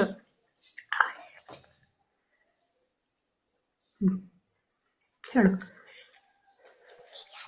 ಮಾನವ ಜನ್ಮದೊಡನೆ ನನ್ನ ಮಗಳ ಒಂದು 2 ಲೈನ್ ಹಾಡು ಹೇಳ್ತಾಳಂತೆ ಪುರಂದರದಾಸರ ಭಜನೆ. ಹೇಳ್ಬಿಡು ಪಟ್ಟ. ಮಾನವ ಜನ್ಮ ದೊಡ್ಡದು, ಇದ ಹಾನಿ ಮಾಡಲು ಬೇಡಿ ಹುಚ್ಚಪ್ಪಗಳೀರ. ಮಾನವ ಜನ್ಮ ದೊಡ್ಡದು, ಕಣ್ಣು ಕೈ ಕಾಲ್ ಕಿವಿ ನಾಲಿಗೆ ಇರಲಿಕ್ಕೆ ಮಣ್ಣು ಮುಕ್ಕಿ ಮರುಳಾಗುವರೆ. ಕಣ್ಣು ಕೈ ಕಾಲ್ ಕಿವಿ ನಾಲಿಗೆ ಇರಲಿಕ್ಕೆ ಮಣ್ಣು ಮುಕ್ಕಿ ಮರುಳಾಗುವರೆ. ಹೆಣ್ಣು ಮಣ್ಣಿಗಾಗಿ ಹರಿನಾಮಾಮೃತವ, ಹೆಣ್ಣು ಮಣ್ಣಿಗಾಗಿ ಹರಿನಾಮಾಮೃತವ ಉಣ್ಣದೆ ಉಪವಾಸ ಮಾಡುವರೆ. ಮಾನವ ಜನ್ಮ ದೊಡ್ಡದು, ಇದ ಹಾನಿ ಮಾಡಲು ಬೇಡಿ ಹುಚ್ಚಪ್ಪಗಳೀರ. ಮಾನವ ಜನ್ಮ ದೊಡ್ಡದು. ಹರೇ ಕೃಷ್ಣ. ತುಂಬಾ ಚೆನ್ನಾಗಿ ಹೇಳಿದ್ರು ಮಾತಾಜಿ. ಎಸ್ ಮಾತಾಜಿ, ಇವಾಗ ಯಾವ್ದು ಪ್ರಶ್ನೆಗಳಿಲ್ಲ ಅನ್ಸುತ್ತೆ ಮಾತಾಜಿ. ಸಮಯದ ಒಂದು ಭಾವ ನಮ್ಗೆ ಈ ಒಂದು ಮಾತಾಜಿ ಕಾರ್ಯಕ್ರಮ. ನೂಲಿನಂತೆ ಸೀರೆ ಅಂತ ಹೇಳ್ತಾರಲ್ಲ ಹಂಗೆ ನಿಮ್ಮಂತೆ ನಿಮ್ ಮಗಳನ್ನು ಕೂಡ ಅದೇ ತರ ಹೇಳ್ತಾ ಇದ್ದಾಳೆ. ತುಂಬಾ ಧನ್ಯವಾದಗಳು ಮಾತಾಜಿ. ಹರೇ ಕೃಷ್ಣ. ಜಯ ಜಯ. ತಾಯಿಯಂತೆ ಮಗಳು, ನೂಲಿನಂತೆ ಸೀರೆ. ಎಸ್ ಮಾತಾಜಿ, ತುಂಬಾ